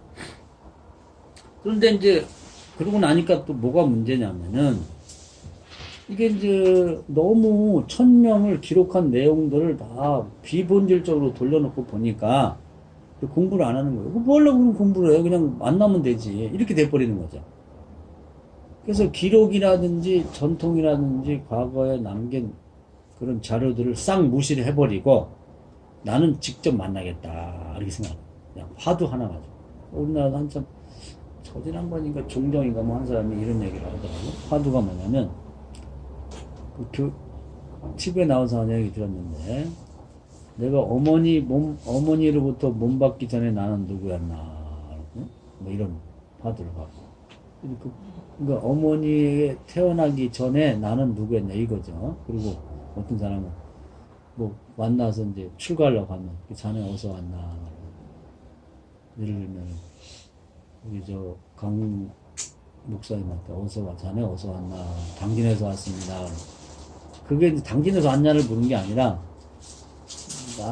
너의 기원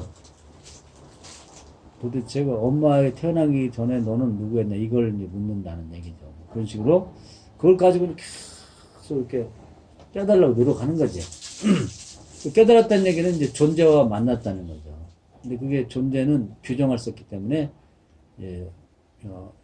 무라고도 말하고 또 불교에서는 공이라고도 말하는데 존재와 나는 대면하겠다. 그래서 만났다. 그럼 설명할 수 없으니까 그냥 만났어. 그거죠. 그러다 보니까 이제 무정부 상태가 되는 거예요. 예인이 이인이니 예인이 의인이 법인이 다 필요 없는 거고 나는 만났으니까 끝났다. 그게 해탈이에요? 그게 해탈이죠. 열반에 들어간 거고 지혜에 들어간 지자가 됐다는 거예요. 성인이라고도 말하고. 그러니까 나라 꼴이 안 되는 거예요. 사회가 안 되는 거예요. 자기가 만난 게 최고고. 그러니까 이게 나라가 이렇게 해서는 안 되겠구나. 그래서 이제 다시 이 나라를 그동안에 공부한 것들을 다 정리하고 불교까지를 포함해서 이제 체계화를 시키는 주장을 합니다. 그러니까 중국의 철학이나 사상이나 사회를 살렸다고도 봐야죠.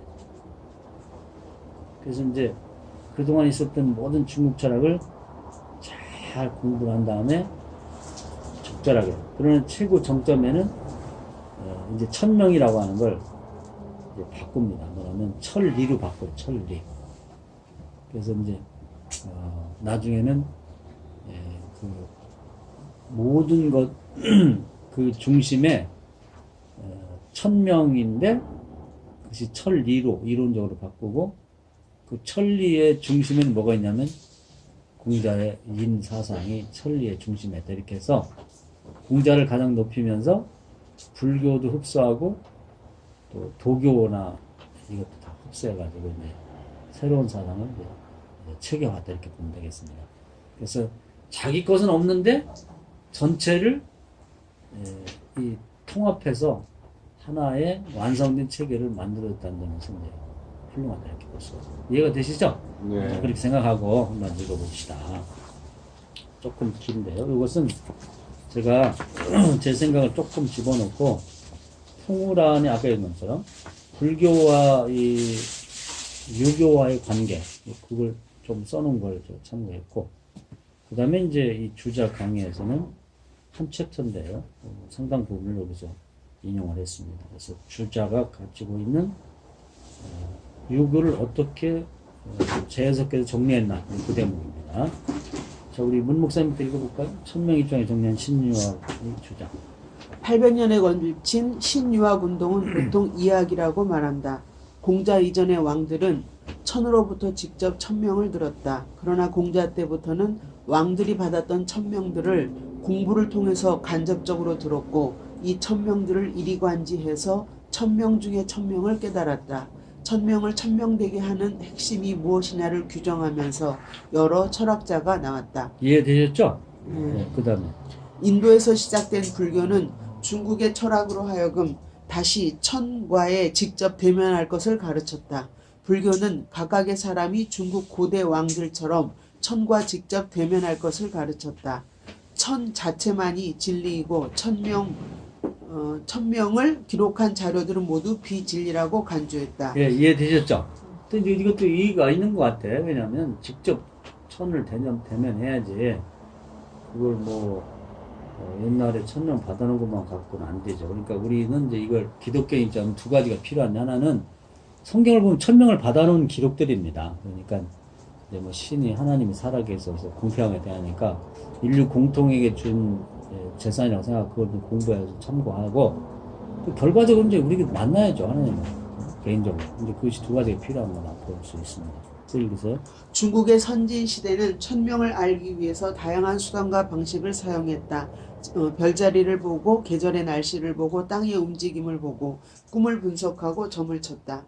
불교는 이러한 방식을 사용하지 않고 신과의 직접적인 대면의 방식을 사용했다. 예, 이해가 되시죠? 네, 그렇게 해서 이제 중국 철학을 이제 처음의 시대로 이제 되돌려 놓는 그런 역할을 불교가 감당했다는 것. 읽으세요. 중국은 불교 철학적인 입장 때문에 공자 등 유교의 사상들이 아무런 가치가 없는 비본질적인 것으로 간주되었다. 이때부터 중국에서는 객관적인 진리가 없어졌다. 각자가 자신이 직접 깨우친 진리만이 진리라고 주장했고 도덕, 교육, 도덕, 질서, 예절 같은 것이 모두 무가치한 것으로 여겨지는 무정부 상태가 왔다. 이 문제를 해결하기 위해서 주자가 등장했다. 예, 이해되시죠? 시대적인 요청에서 드러난 거. 이제 이런 적절한 때 이런 인물이 나와주는 것도 이제 복이죠. 예, 국가에. 지금도 보면 이제 기도 많이 하는 사람들은 남의 얘기를 안 들어요. 자기 응답 받았다니 골치 아프다고. 그전에도 보면 이제 기도 많이 하는 사람이 좀 불안합니다. 우리 교회도 어떤 여자애가 있었는데 오늘 갑자기 교회를 옮겨서 저기 강림교회를 가겠대. 근데 왜 그러냐니까 지 언니가 사모예요. 근데 기도를 엄청 많이 한대요. 근데 뭐 기도하다 보면 뭐 부뚜막에 있는 뭐 그릇이 뭐 퍼진다나 뭐 그러면 뭐 어떻게 되고 뭐 그런 걸 해가지고 지 여동생을 이렇게 조종을 하더라고. 자기가 널 위해 기도하는데 뭐 김치도가지가 엎어지고 뭐 어쨌다고 뭐 그러갖고는 하면은 걔는 그걸 절대적으로 믿더라고. 그래서 뭐 광림교 교회 쪽으로 엎어졌다나 어쨌다나 그런다고 옮겨야 된다고 뭐 가는데 그건 뭐 어떻게 얘기가 안 되더라고. 하나님께 응답 받았다는데 어떻게 뭐 설명이 안 되고 그런 것도 있더라고. 그러니까 소울 타임, 그 묶임 때문에 그런 것 같아. 묶임 때문에. 언니한테 묶인 거지. 묶여있는. 진짜 영에 묶여 있는 게 아니라 영을 빙자한. 근데 걔는 그러니까 걔가 조종을 당하더라고. 언니가 얘기하면 그게 절대적인 거지 뭐 담임 목사가 뭐가 없어. 그냥 그런 사람이 있더라고. 여튼 간에 이제 그런 식으로 각자가 자기가 뭐 갑자기 어느 날 가족 다 버리고 산속에 들어가 앉아갖고 뭐 깨닫겠다고 앉아있고 그러니까 꼴이 안 되는 거죠. 그리고 깨달았으면 아무 얘기도 안 듣는 거야. 자기가 만났으니까. 이런 무정부 상태가 되니까 이걸 어떻게 해결할 건가. 큰 문제가 됐죠. 자, 그 다음에 또 황 목사님 주자의 불교에 대한 비판. 주자의 불교에 대한 비판. 불교는 다만 껍데기만 통찰하고 이면의 온갖 도리는 고려하지 않는다. 그들은 모두 군신 부자의 도리를 헛된 망상으로 간주한다. 이백문과 주자의 대화. 선생이 보기에 하늘이 명한 것이 성이다는 구절은 성이 공허하여 하나의 도리도 없다는 것입니까? 아니면 성 속의 모든 리가 다 구비되어 있다는 것입니까? 공허하다고 여겨지면 불학이 이기고 과연 실제적이라고 여겨지면 유학이 옳은 것입니다. 불교의 공이론이 전혀 옳지 않은 것은 아니다. 그러나 공이 비용. 네. 공이 텅 비어 아무것도 없다고 하는 것은 잘못이다. 불교의 공 안에도 모름지기 도리가 있어야 할 것이다. 만약 우리가 자신이 공임을 주장하며 실제적 도리의 존재를 모른다면 그것이 인간 사회를 위해서 무슨 소용이 있겠는가? 그것은 마치 어떤 연못의 물이 너무 맑고 깨끗하여 거기에 아무 물도 없는 것 같아서 텅 비었다고 말하는 경우와 같다. 손으로 그 물의 온도를 느껴보지 않으면 그 안에 물이 있는지 모른다. 불교의 견해가 바로 이와 같다. 요즘 학자들은 경물 치질을 중시하는데 바로 그 전부터 철저히 살펴야 한다. 네, 이제 주자가 누구하고 이제 서로 대화, 논쟁을 편 얘기를 자기 입장 얘기를 하는 거죠. 근데 경물치는 이제 대학에서 나온 학문의 광복을 얘기하는 건데 이제 물에 가까이 집중해서 가까이 간다는 거죠. 그러면 이제 그 속에 들어있는 지식, 말하자면은 이제 니치를 깨닫게 된다는 이런 뜻으로 그 주자는 이제 대학을 굉장히 중요하게 생각했습니다.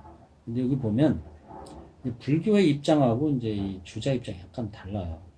왜냐면 공이라고 하는 것은 이제 과거의 중국 철학 입장은 천입니다. 천, 하늘.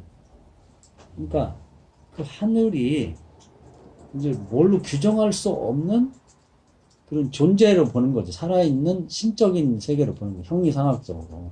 근데 주자는 뭐라고 하냐면 생각하냐면 그 공이라고 하고 천이라고 하는 것 속에도 어떤 이치 같은 게 있지 않겠느냐. 리법 같은 거 이게 있다고 보는 거죠. 근데 이제 불교 입장에는 그런 게 그 하늘에는 없는 거죠. 신에게는 그런 게 정해져 있질 않아. 노자도 그렇게 없다는 거거든요. 그건 살아있는 그 신적 세계 그 자체지, 그 하나의 그 어떤 이법이 있다 이렇게 보기는 어렵다는 겁니다. 그래서 노자 일정에도 도가도는 비상도다. 도를 어떤 이법도 좋고 뭐라고 이렇게 규정하면 이미 그 본래의 도, 살아있는 신적 세계는 아니다. 이렇게 보는 것이죠. 이제 그래서 견해가 좀 다릅니다. 그런데 이 주자는 공 또는 무, 존재, 그 신이라고 하는 세계에도 뭔가 그 이법이 그 속에 있지 않겠냐. 근데 이제 불교는 이가 있기 전에 그 바탕의 세계는 규정할 수 없는 무라고 할 수밖에 없는 그런 상태로 보는 거예요. 신적 세계를. 그 견해 차이가 있습니다. 그 다음에 빼보세요. 서자융이 마른 사물에도 성이 있는지의 여부를 주자에게 물었다. 성은 다만 리이다. 사물이 존재하면 곧 리가 있다. 자융의 오류는 마음을 성으로 여긴 점인데 불교의 경우도 비슷하다. 다만 불가는 저 마음을 아주 정리하게 갈고 닦아 마치 하나의 물건처럼 한 껍질을 벗기고 또 한 껍질을 벗겨서 더 이상 벗길 데가 없는 극한까지 벗겨 저 마음을 번쩍번쩍 빛나게 닦으면 그것이 곧 성이라고 간주한다. 그래서 그런 성이 바로 육아의 성인이 말한 마음의 불과함을 알지 못한다. 따라서 상체는 말하기를 불가가 말한 성은 성인이 말한 마음이고 불가가 말한 마음은 성인이 말한 의지. 마음은 그저 저 리를 담고 있는 것일 뿐이다. 불가는 원래 저 리를 전혀 이해하지 않고서 지각 운동을 성으로 간주했다. 네, 그러니까 이제 불교하고 이제 이 주자의 학문이 조금 다릅니다. 그래서 이제 그 불교에서 말하는 마음은 신과 직접 만나는 인간의 측면에서의 어떤 성이라고 보면 되는데, 이 끊임없이 그 주자는 그 규정할 수 없는 신과 인간의 마음과의 만남이 그 중심에 이가 있다는 거예요. 어떤 이치라는 게 이미 존재한다는 게, 그걸 굉장히 중요하게 보는 거고, 이 불교에서는 그러한 이치가 있기 전에 이미 마음과 신과의 대면이 있다는 거예요. 거기서는 이제 뭘 설명할 수 없는 이제 그 만남 자체가 이제 중요하다고 보는 거고, 이제 주자는 만남이고 뭐고 거기에는 반드시 이가 먼저 있다고 이렇게 보는 거죠. 끊임없이 이제 그걸 설명을 애를 쓰는 거예요. 왜냐면은 그게 없다고 그러면은 이 세상이 무정부 상태에 빠져버려가지고 모든 사람이 내가 대면해서 신을 직접 만나면 된다고 하는 식이 돼버리고, 어떤 기준이 없거든요. 판단 기준도 없고. 그러니까 이제 그걸 어떻게 살리려고 애를 쓰는 거죠. 네가 중요하다고. 그래서 이제 나중에 보면 이제 성증리라고 하는데, 그 성 속에는 항상 네가라는 것이 항상 먼저 들어있다고 하는 걸 이제 끊임없이 설명하려고 애를 씁니다. 그걸 위해서 이제 다른 종교나 사상이 갖고 있는 것도 이렇게 자기 것으로 가져오죠. 이걸 체계화 시키려고. 이제 그 대목을 우리가 주목해 봐야 됩니다. 왜냐면 이 양반이 자기가 가진 특별한 사상이 따로 있는 게 아니고, 어떻게 남의 것을 가져다가 조화롭게 자기 사상을 체계화하는 데 썼느냐, 요걸 이제 주자에서는 봐야 되기 때문이죠. 또 읽으세요. 예컨대 시각, 청각, 언어, 용무의 경우 성인은 시각에는 시각의 리, 청각에는 청각의 리, 언어에는 언어의 리, 동작에는 동작의 리가 있다고 여겼으며, 즉 기자가 말한 명철, 총명, 정당, 공손, 슬기가 그것이다. 그러나 불가는 보고 듣고 생각하고 동작할 수 있는 것을 성으로 여긴다. 그러니 시각과 청각이 밝든 밝지 않든, 언어가 합당하든 합당하지 않든, 생각이 슬기롭든 슬기롭지 않든 일체를 전혀 상관하지 않는다. 즉 이런저런 것 가리지 않고 모두 다 성으로 간주한다. 그들은 저 리에 대한 논의는 무조건 두려워하여 모두 다 없애려고 하니 그야말로 고자가 말한 생긴 그대로 성이다는 주장입니다. 네, 그러니까 이제 뭐 반복된 얘기입니다만은 이 인간의 마음과 신과의 직접 대면이 가장 먼저로 보는 거고, 이 주자는 그렇게 하는 것보다 먼저 그 천리라고 하는 것이 존재한다, 이렇게 보는 것입니다. 그러니까 서로 견해 차이가 있는 것이죠.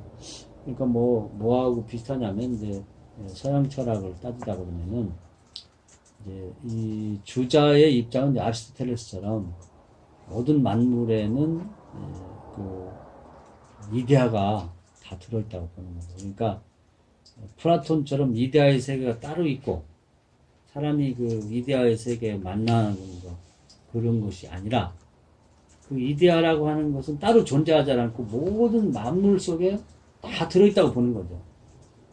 천이라고 하는 것이 따로 어디 존재하고 인간이 천을 따로 만나고 천이 얘기하는 어떤 천리를, 천명을 따로 공부하고 만나는 게 아니라 천이라고 하는 것 자체가 말하자면 모든 사물 속에 다 들어있다는 것이죠.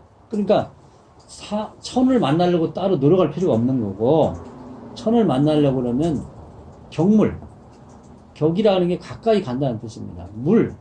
죽은 것이나 살아있는 건 다 거기에는 천명이 들어있는 거예요. 그러니까 그걸 가까이 가면은 그걸 만날 수가 있는 거죠. 그러니까 천을 만나기 위해서 어디 산속에 들어가고 혼자 앉아서 도 닦지 말라 이 말이에요.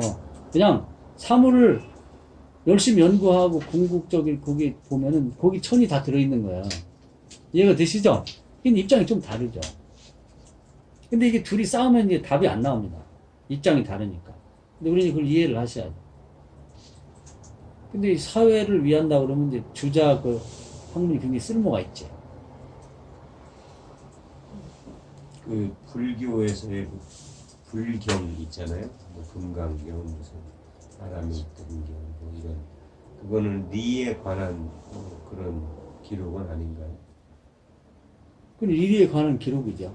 그 부처의 뜻, 리에 관한 기록인데, 그럼에도 불구하고 불교에서는 이게 비본질적으로 보는 거지. 그건 부처를 가리키는 손가락으로 보는 거지.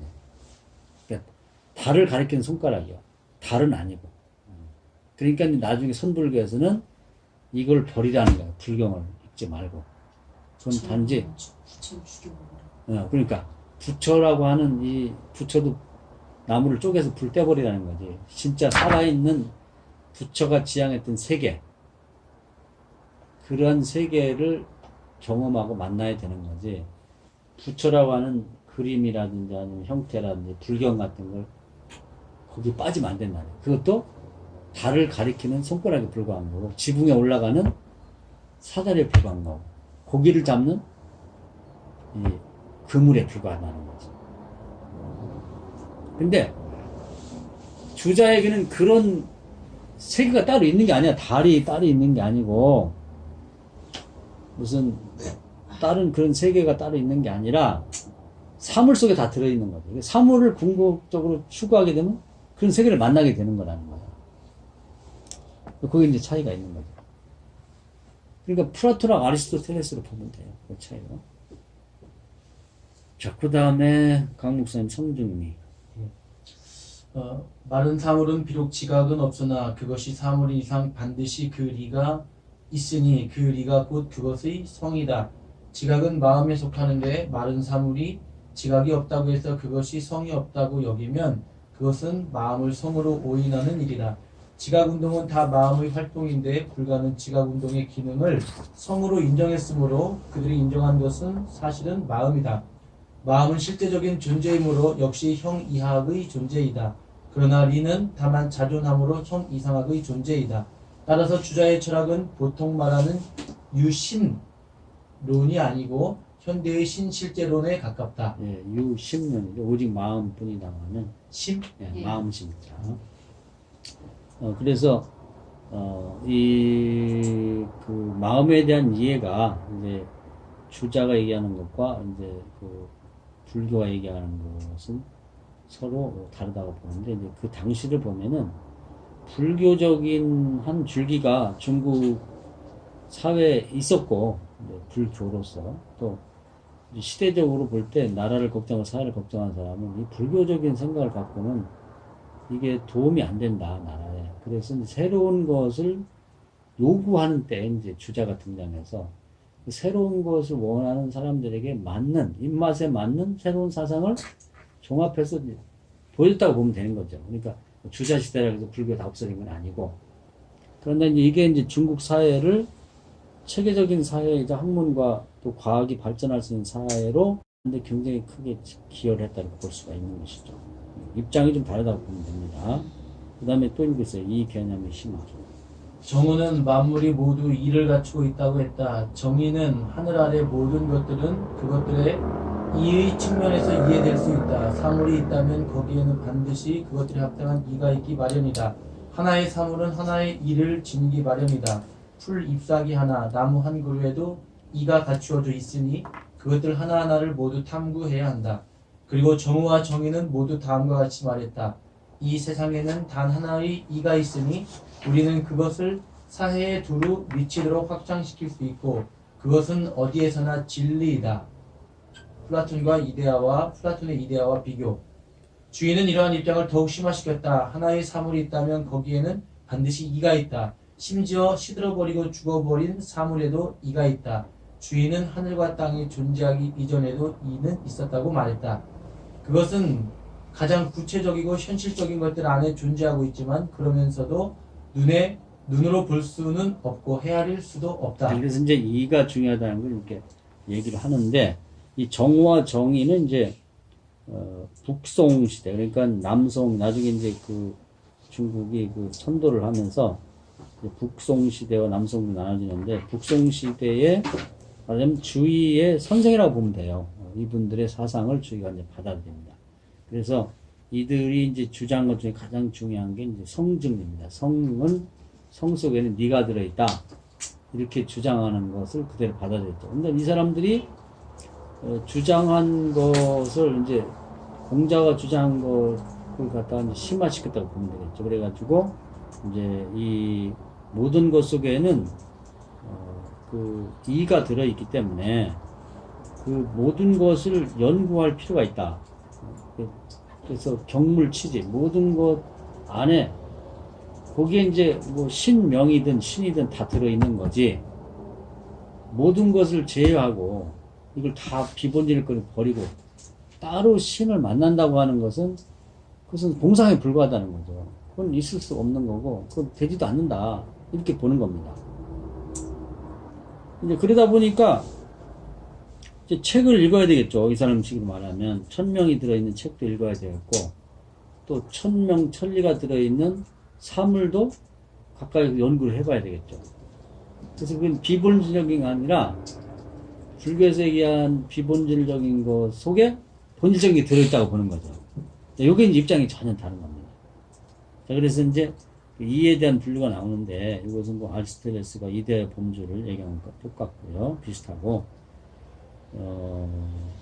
거기 밑에 주인은 거기부터 읽어보세요. 주인은 마음이 주제자라고 말했지만 여기서 주제자라는 말이 의미하는 것은 인격적인 존재가 아니라 다만 이일 뿐이다. 주인은 이를 태극과 동일시했다. 주인은 다양한 각도에서 이의 개념을 설명했다. 네, 그동안에 이제 이라고 하는 개념을 이제 천명을 철리로 바꿨단 말이죠. 이 바꾸면서 이게 별로 없던 개념이다 보니까 다양한 그 기존의 사상을 끌어들여가지고 이를 설명하는 거예요. 사람들 설득하려고. 그래갖고 이제 이번에는 그 이가 뭐냐면 태극이라고 해요. 태극. 이것은 이제 주역에서 오고 그 다음에 노자에서 왔거든요. 이제 그걸 갖다가 그럼 이가 뭐냐? 노자가 얘기하는 태극이다. 그럼 주역에서 얘기하는 태극이다. 이것은 그 무엇보다도 먼저 존재했던 것이다. 이렇게 이제 주장을 하는 것이죠. 그래서 그 다음에 또 노목사님 이와 기의 관계. 정제는 기에 대해서 상세히 말했지만 이에 대해서는 그렇지 못했다. 반면 정시용계는 이에 관해서 상세히 말했지만 기에 대해서는 그렇게 하지 못했다. 그 누구도 이와 기가 어떻게 서로 관계를 맺고 있는지 설명하지 못했다. 주위에 와서 들어서 이 둘의 관계가 분명해졌다. 정시용제와 같이 주위도 이 우주에는 이가 없이 기가 존재했던 적은 없으며 기 없이 이가 존재했던 적도 없다. 하지만 그는 또 이렇게 말했다.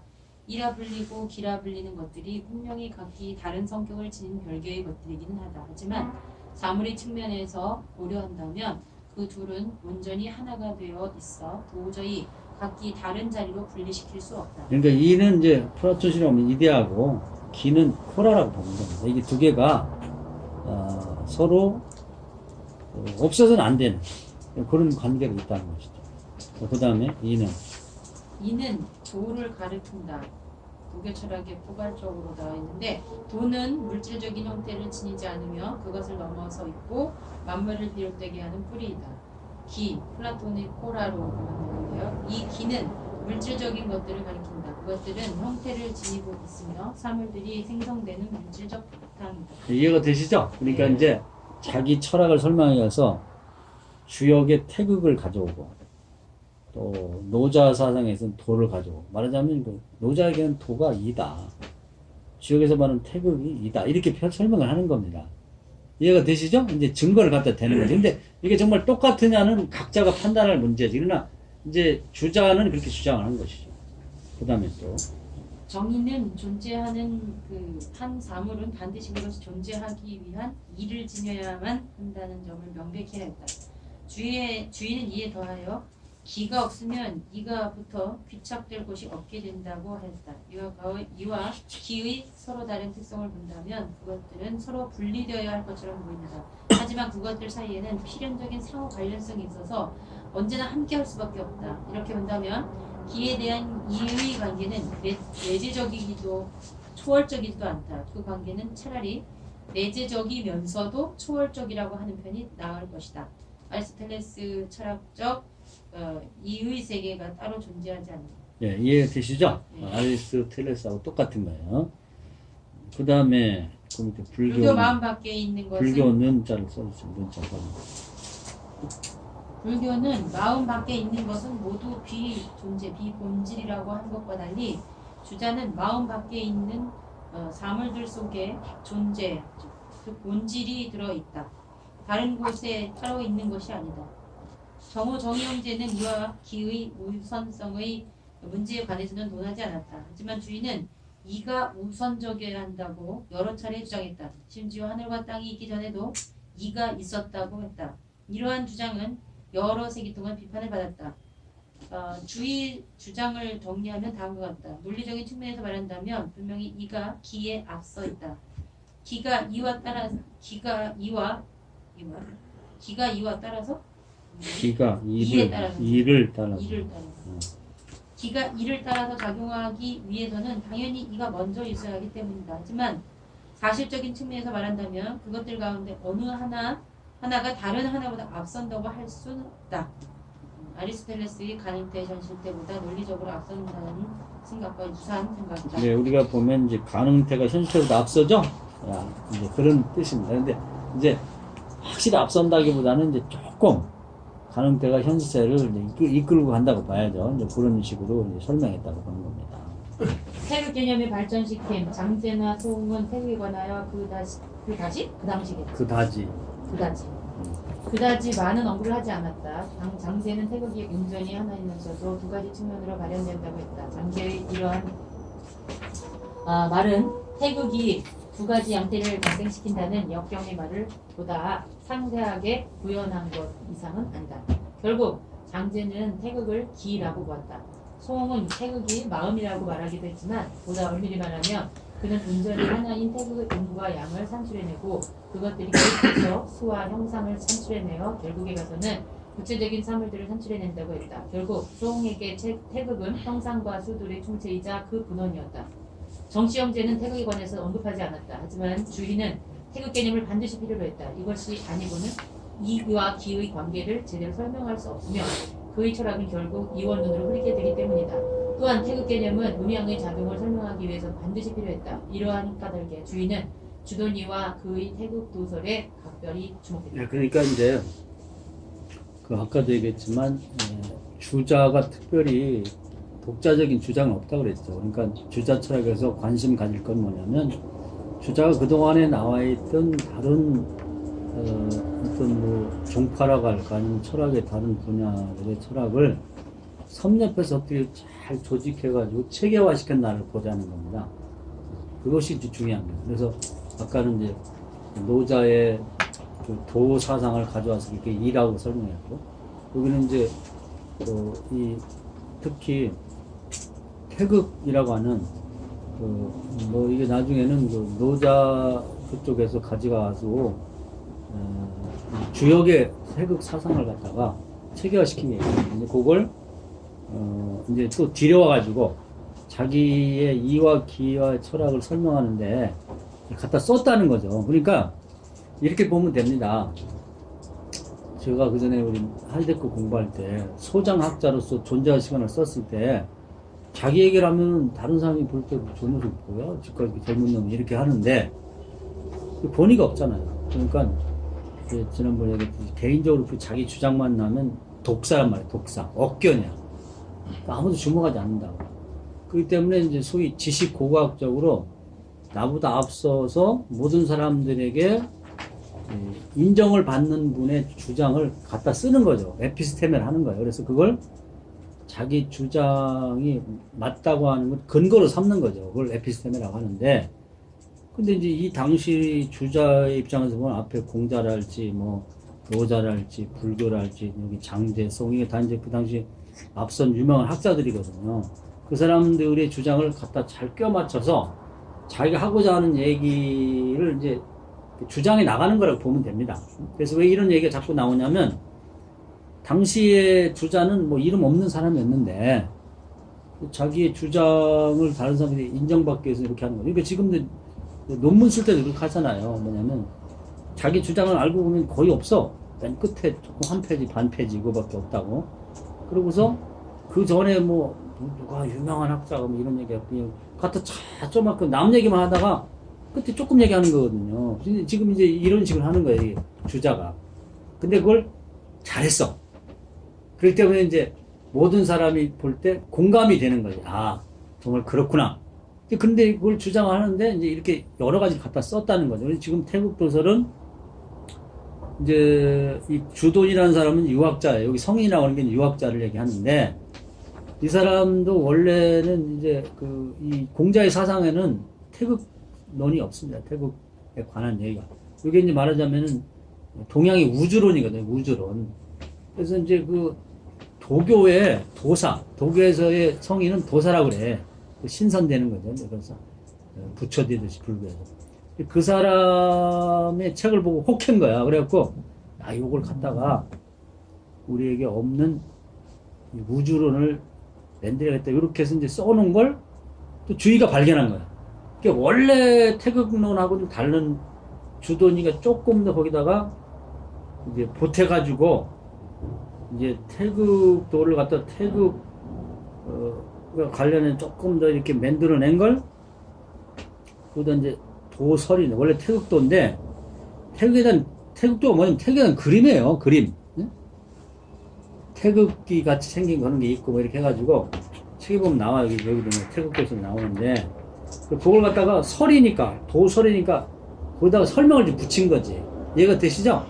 해석을 좀 붙인 거야. 그래가지고는 그걸 보고서 이제 주의가, 이게 여기다가 조금만 더 보태면 내가 하고자 하는 주장에 대해서도 여기 나오죠. 이게 원래 태극도인데 여기다 이제 설명을 좀 붙인 거지. 이게 태극도설이 된 거야. 설명했다 그 말이야. 그러니까 요걸 갖다가 이제 또 주의가 조금 더 손질해갖고 자기 걸 가져왔다 이 말이야. 이해가 되시죠? 종합했다는 거예요. 그 부분을 설명을 하는 거예요. 또 읽으세요. 주돈이는 태국도를 도교의 도사로부터 흡수했다. 그리고 이것을 수정하여 264쪽에 이르는 글로 설명했다. 이 글이 바로 태국도설이다. 이 글에서 주돈이는 다음과 같이 말했다. 무국이 또한 태극일진저, 태극은 운동을 통해서 양을 산출해내고 움직임 없이 정지와 고요함을 통해서 음을 산출해낸다. 무국의 참된 본체와 음양, 음행의 정수가 신묘하게 합하여 응결된다. 만물은 산출되고 또 산출되어 끊임없이 변화한다. 예, 그래서 이제 태극이라는 말보다 앞서서 태극이라는 건 이제 빨간 거, 파란 거 이런 식으로 이렇게 나눠져 있잖아요. 음과 양. 그걸 태극이라고 한다. 태극이 되기 전에 무극이 있었다는 거야. 이게 조금 더 보탠 거지. 음양이 서로 분리되기 이전에도 있었다는 얘기예요. 그게 철학은 보다 배후의 걸 찾는다 그랬죠. 그리고 또 어떤 부분을 심화시켜서 깊이 들여다보고. 근데 이렇게 하는 거야, 이게 딱. 동양이나 서양이나. 그 태극이라는 말 앞서서 무국이라는 말이 굉장히 그럴듯하잖아요. 요거 하나 가지면 세계적인 철학자가 되는 거 사실은. 그 말하는 말. 그래서, 이제 이 유학에 없던, 공자의 사상에 없던 이 우주가 어떻게 탄생했나 하는 우주론을 갖다 붙인 거지. 그러면서 이제 유학이 풍성해진 거예요.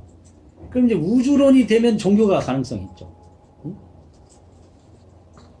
그래서 이제 아주 의도를 갖고 이제 주의가 이렇게 종합적인 이제 그런 자기 체계를 이제 하나씩 만들어 가는 거죠. 근데 이제 도교 입장에서 열받지. 우리 걸 갖다가 지 것처럼 써먹으니까. 또 써먹는 사람이 장땡이지 뭐. 못 써먹는 애 바보지. 그거 뭐. 근데 학문은 다 도적질입니다. 알고 보면. 다 도적질하는 거야. 그래서 고급스럽게 도둑질하는 놈은 도둑님이 아니고 머리 좋은 거고 남의 거 이제 주머니 털은 거 이제 도둑님이고 그렇게 되는 거죠. 자, 그 다음에 이웃 개념은 주위에 와서 비로소 온전하게 전개되기 시작하였다. 주로는 태극을 이와 동일시하지 않았다. 사실 그는 태극과 이 사이의 관련성을 암시하는 듯한 말조차 남기지 않았다. 하지만 주인은 그것들을 동일시했다. 주인은 태극을 이라는 말로 단언하여 설명했다. 그는 다음과 같이 말했다. 태극은 하늘과 땅 그리고 만물의 이이다. 이는 보편적인 것이고 모든 것들이 이를 갖추고 있다. 때문에 이이기도 한 태극은 온전한 하나이면서 동시에 여럿이기도 하다. 결국 태극은 하나의 전체로서 만물을 포괄하고 있으며 동시에 모든 개별적인 것들이 그러한 태극을 포함하고 있기도 하다. 이 우주는 하나의 대우주이며 동시에 만물은 그의 각각이 소우주이다. 그는 이렇게 말했다. 근본적으로는 다만 하나의 태극이 있을 따름이다. 하지만 만물들 각각이 그러한 태극을 부여받아 그것들 자신 안에 온전한 태극을 갖추고 있다. 이것은 다음과 같이 비유적으로 말할 수 있다. 하늘 위에 떠있는 달은 오직 하나이지만 그 빛이 수많은 강과 호수 위를 비추면 결국 수많은 달을 보게 된다. 그렇다고 해서 달이 여러 개로 나누어졌다고는 할 수는 없는 것이다.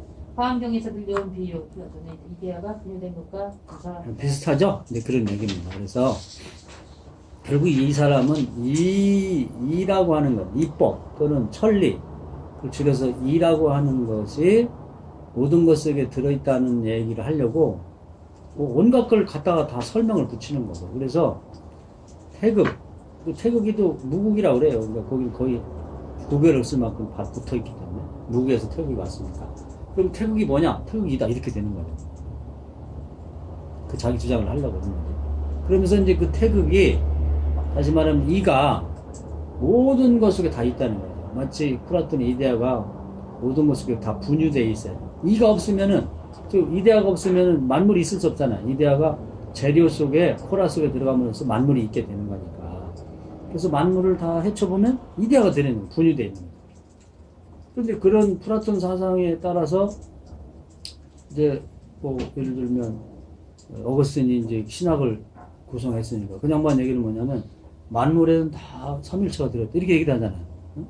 그래가지고 뭐 빛에는 빛이 있고 에너지가 있고 열이 있고 뭐 있다고 사람에는 영이 있고 혼이 있고 육체가 또 그렇게 맞춰보면은 다 인도도 있는 것 같아. 다 찾아가지고. 응? 그런 식으로 이제 설명을 하는 거죠. 이 사람의 얘기는 이제 결국 이라고 하는 걸 중심으로 이 우주론과 또 천지, 인간, 또 자연을 설명하고 또 마땅히 어떻게 살아야 될지 아는 그 모든 형식까지, 예식까지도 설명하려고 이렇게 하고 있는 것이죠. 교수님, 아까 그 주위의 이교의 관계는 아리스토텔의 그 이데아 내재설과 비슷하다고 했지 않았어요? 그런데 지금은 이를 설명하면서 이 플라톤의 이데아 분유론 태국에 와서 태극하고 네, 태극하고 설명하는데 이제 이데아가 만물 속에 있는데 플라톤은 완전히 떨어져 있는 것처럼 설명했잖아요. 근데 아리스토텔은 다 들어있다 그랬잖아요. 따로 찾을 데도 없는 것처럼 이제 이 지금 주위의 입장도 이제 그와 비슷하죠. 딱 맞진 않지만은 이제 불교에서는 따로 천이라는 세계가 존재하니까 내 마음이 그걸 직접 만나라고 하는 거고 주의는 따로 천이라는 게 존재하지 않아. 다 사물 속에 들어있어. 이치로, 이로. 그 사물을 깊이 연구하면 거기서 천을 만나는 거야. 천명도 만나고, 천리도 만나고. 그렇게 보는 거죠. 이때 태극은요? 태극이 다 들어있는 거죠. 이게. 이치가 태극이고 태극이 무극이야. 그러니까 그 이 아니에요? 그리고 이. 아, 이는 그렇다고. 이가. 이와의 관계에서는 내재지만 예. 이를 따로 설명했을 때는 같은 이제 그렇죠. 근데 이제 따로 어딘가 어떤 공간을 점유하고 따로 이라는 세계가 따로 존재하는 건 아니야. 무국이나 태국이나 이가 하나인데, 그러니까 내가 말하는 이는 도교로 말하면 도고, 그죠? 그 다음에 주역으로 말하면 태극이고 무국이고, 그것이 결국은 내가 볼 때 그건 내 표현으로 말하면 이라고 표현할 수 있다는 거죠. 근데 그 이라는 세계가 따로 있어갖고 이제 플라톤처럼 뭐 분유가 되고 이렇게 있고 이제 이가 따로 있고 이라고 하는 본래의 세계가 따로 이렇게 또 이렇게 각 사물에가 들어가 있는 게 아니라 들어가 있는 게 전부야. 그걸 다 합치면은 무국태극의 세계가 되지만 그 이제 분유되듯이 모든 것 속에 다 들어있다는 거야. 그러니까 따로 있는 그 태극의 세계를 만나려고 하지 말고 그걸 만나는 방법은 각각의 사물을 깊이 들여다봐서 경물치지. 네. 그러면 천명도 만나고 거기 그 이기도 하고 그 태극이기도 하고 그 무극이라는 거죠. 따로 있느냐 다 사물 속에 들어가 있냐 이 차이라고 봅니다. 근데 저는 얘기가 플라톤의 이데아의 분유설이라고 얘기하니까 플라톤의 이데아는 따로 있는 거잖아요.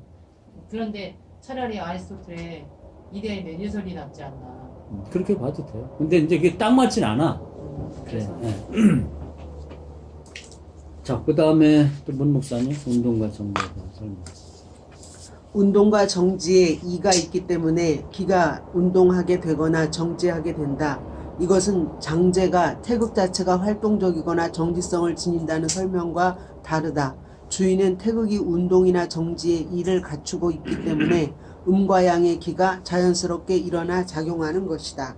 주의의 이 철학은 태극 개념에 크게 의존하고 있다. 태극에 관한 주의와의 논쟁에서 육구연은 무국이라는 개념에 강하게 반발했다. 주의는 무국의 개념을 아무것도 없는 무의 의미로 이해하지 않았다. 그는 태극 바깥에 무국이 있는 것이 아니다라고 말했다. 무국은 다만 중용에 나오는 소리도 없고 냄새도 없다는 말과 같은 뜻을 지닐 뿐이다. 주의는 주도운 이가 무국 개념을 추가시켜 놓음으로써 사람들이 태극을 물질적인 형태를 지니고 있는 것으로 오해하지 않도록 했다고 했다. 그래서 이제 원래 태극이라는 말밖에 없는데 주도니가 무국이라는 말을 써가지고 형이 화학적인 걸 형이 상학적인 차원으로 이해할 가능성을 만들었다는 점에서 그걸 높이 평가하는 거예요. 그리고 무국이라고 하는 것도 그 속에 아무것도 없다는 게 아니라 무국 자체가 이라는 거죠. 그렇게 이제 얘기를 하니까 그 당시에 이걸 뭐 동의하는 사람도 있고 싫어하는 사람이 있어 논쟁을 하는 거예요. 뭔 얘기야? 이렇게. 그래서 이제 이 양반의 얘기는 모든 것 속에 이가 들어있는 거예요. 운동에는 운동의 이가 있고, 그죠? 그리고 이제 사물에는 사물의 이가 있고, 정지할 때는 정동의 이가 있고. 이데아라고 보면 쉽겠어요. 그냥 쉽게 우리가. 운동의 이데아, 정제의 이데아, 뭐 이런 식으로 다 있다고 보는 거죠. 그 다음에 또 읽겠습니다. 공자의 의 개념 확장, 인 개념 확장. 공자는 인을 하나의 개별적인 덕성으로만 가르쳤던 것이 아니라 모든 덕성이 그것으로부터 비롯되는 보다 일반적이고 보편적인 덕성이라고 가르쳤다. 맹자에게 인은 연민과 동정을 의미하였고 한유에게는 보편적 사랑을 의미했다. 정의는 인이 다른 모든 덕성을 북돋아주는 창조적인 성격을 지녔기 때문에 가장 기본적이고 보편적인 덕성이라고 보았다. 주희는 여기서 더 나아가 인을 만물을 산출해내는 하늘과 땅의 마음이라고 보았다. 그는 인설이라는 글의 첫머리에 다음과 같이 말했다. 예, 그러니까 인을 굉장히 이 어떤 의미를 확대시켜 놓은 거예요. 그러니까 이데아 중에 이데아 같이 돼버린 거야, 이게. 공자는 그냥 그 당시에 보면은 인의 예주 중에 하나라고 이렇게 본 것처럼 돼 있는데 주인은 재해석을 한 거고 인을 최고의 것으로 그렇게 만들었다는 거. 그 밑에 그냥 이거 주인. 인은 밑에 주인은 인 개념을 정리하여 한 표라급 지나서 주인은 인 개념을 정리하여 사람의 마음이 갖추고 있는 본래적인 덕성이며 사랑의 이이다라고 정의했다. 이는 마음의 본성이다. 마음은 곡식의 종자에 견줄 수 있다. 이는 곡식이 갖추고 있는 성장하는 본성과 같은 것이다. 라는 정자의 말씀은 지극히 옳다.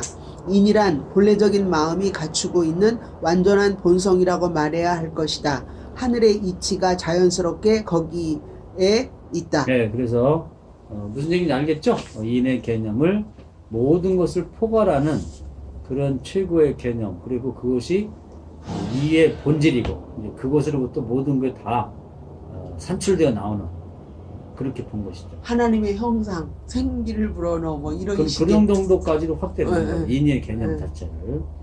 그 다음 쭉 내려와서 경물치지 한국사님으로. 경물치지.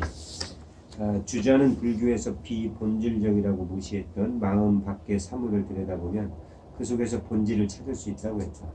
불교에서 본질적이라고 생각했던 마음은 성 그 자체가 아니다. 마음 역시 사물처럼 성을 간직하고 있는 다른 사물과 같은 피조물일 뿐이다. 이렇게 보면 불교에서 본질이라고 생각했던 마음이나 마음 밖이나 성을 포함하고 있는 형이 하학적인 존재라는 점에서는 똑같다.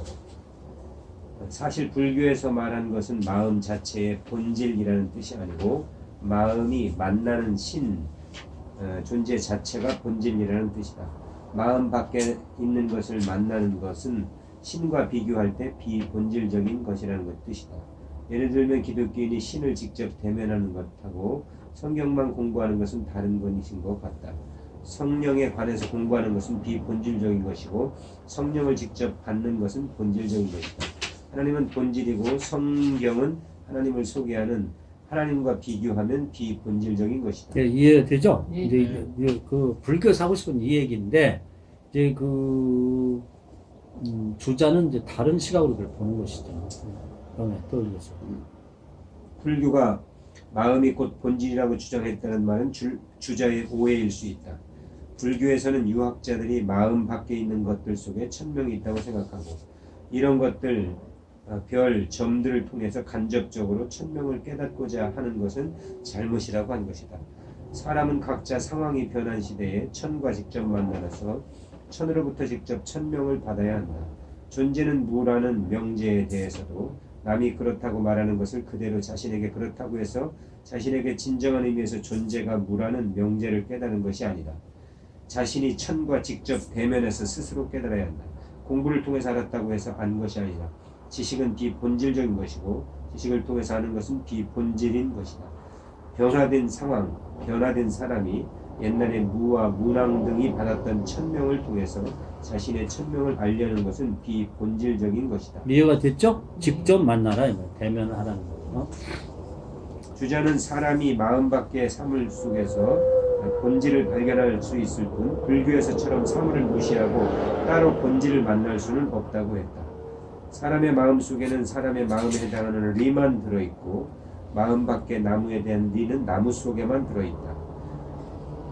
사람이 나무에게 다가가서 바라보지 않는 한 나무의 리를 저절로 알 수는 없다. 모든 만물의 리가 다 사람의 마음 속에 미리 있는 것은 아니다. 그런 의미에서 경물치지이다. 이렇게 해서 천명을 사물의 본성에서 발견해야 된다는 공자의 사상을 되살렸다. 주자는 천명들을 공부해야 한다는 공자와 달리 만물에는 천명이 이미 내재되어 있기 때문에 만물에 가까이 다가가서 들여다봄으로써 경물, 본질에 이를 수 있다고 주장했다. 불교에서 비본질적이라고 무시했던 마음 밖의 사물이 본질을 포함하고 있는 중요한 것으로 다시 인식되게 되었다. 이로써 학문과 과학의 길을 열어주었다. 이해됐죠? 네, 그래서 이제 주자와 이제 불교의 차이를 이제 정확히 이해하면 이제 이렇게 그 시대적인 요구에 따라서 이렇게 철학이 재해석되고 재구성되어 있구나 하는 걸 알게 되었고, 주자는 특별히 자기주장은 없었지만은 공자의 사상을 되살려서 중국에 갖고 있는 시대적인 사상적인 문제를 해결하는 데 큰 역할을 했다.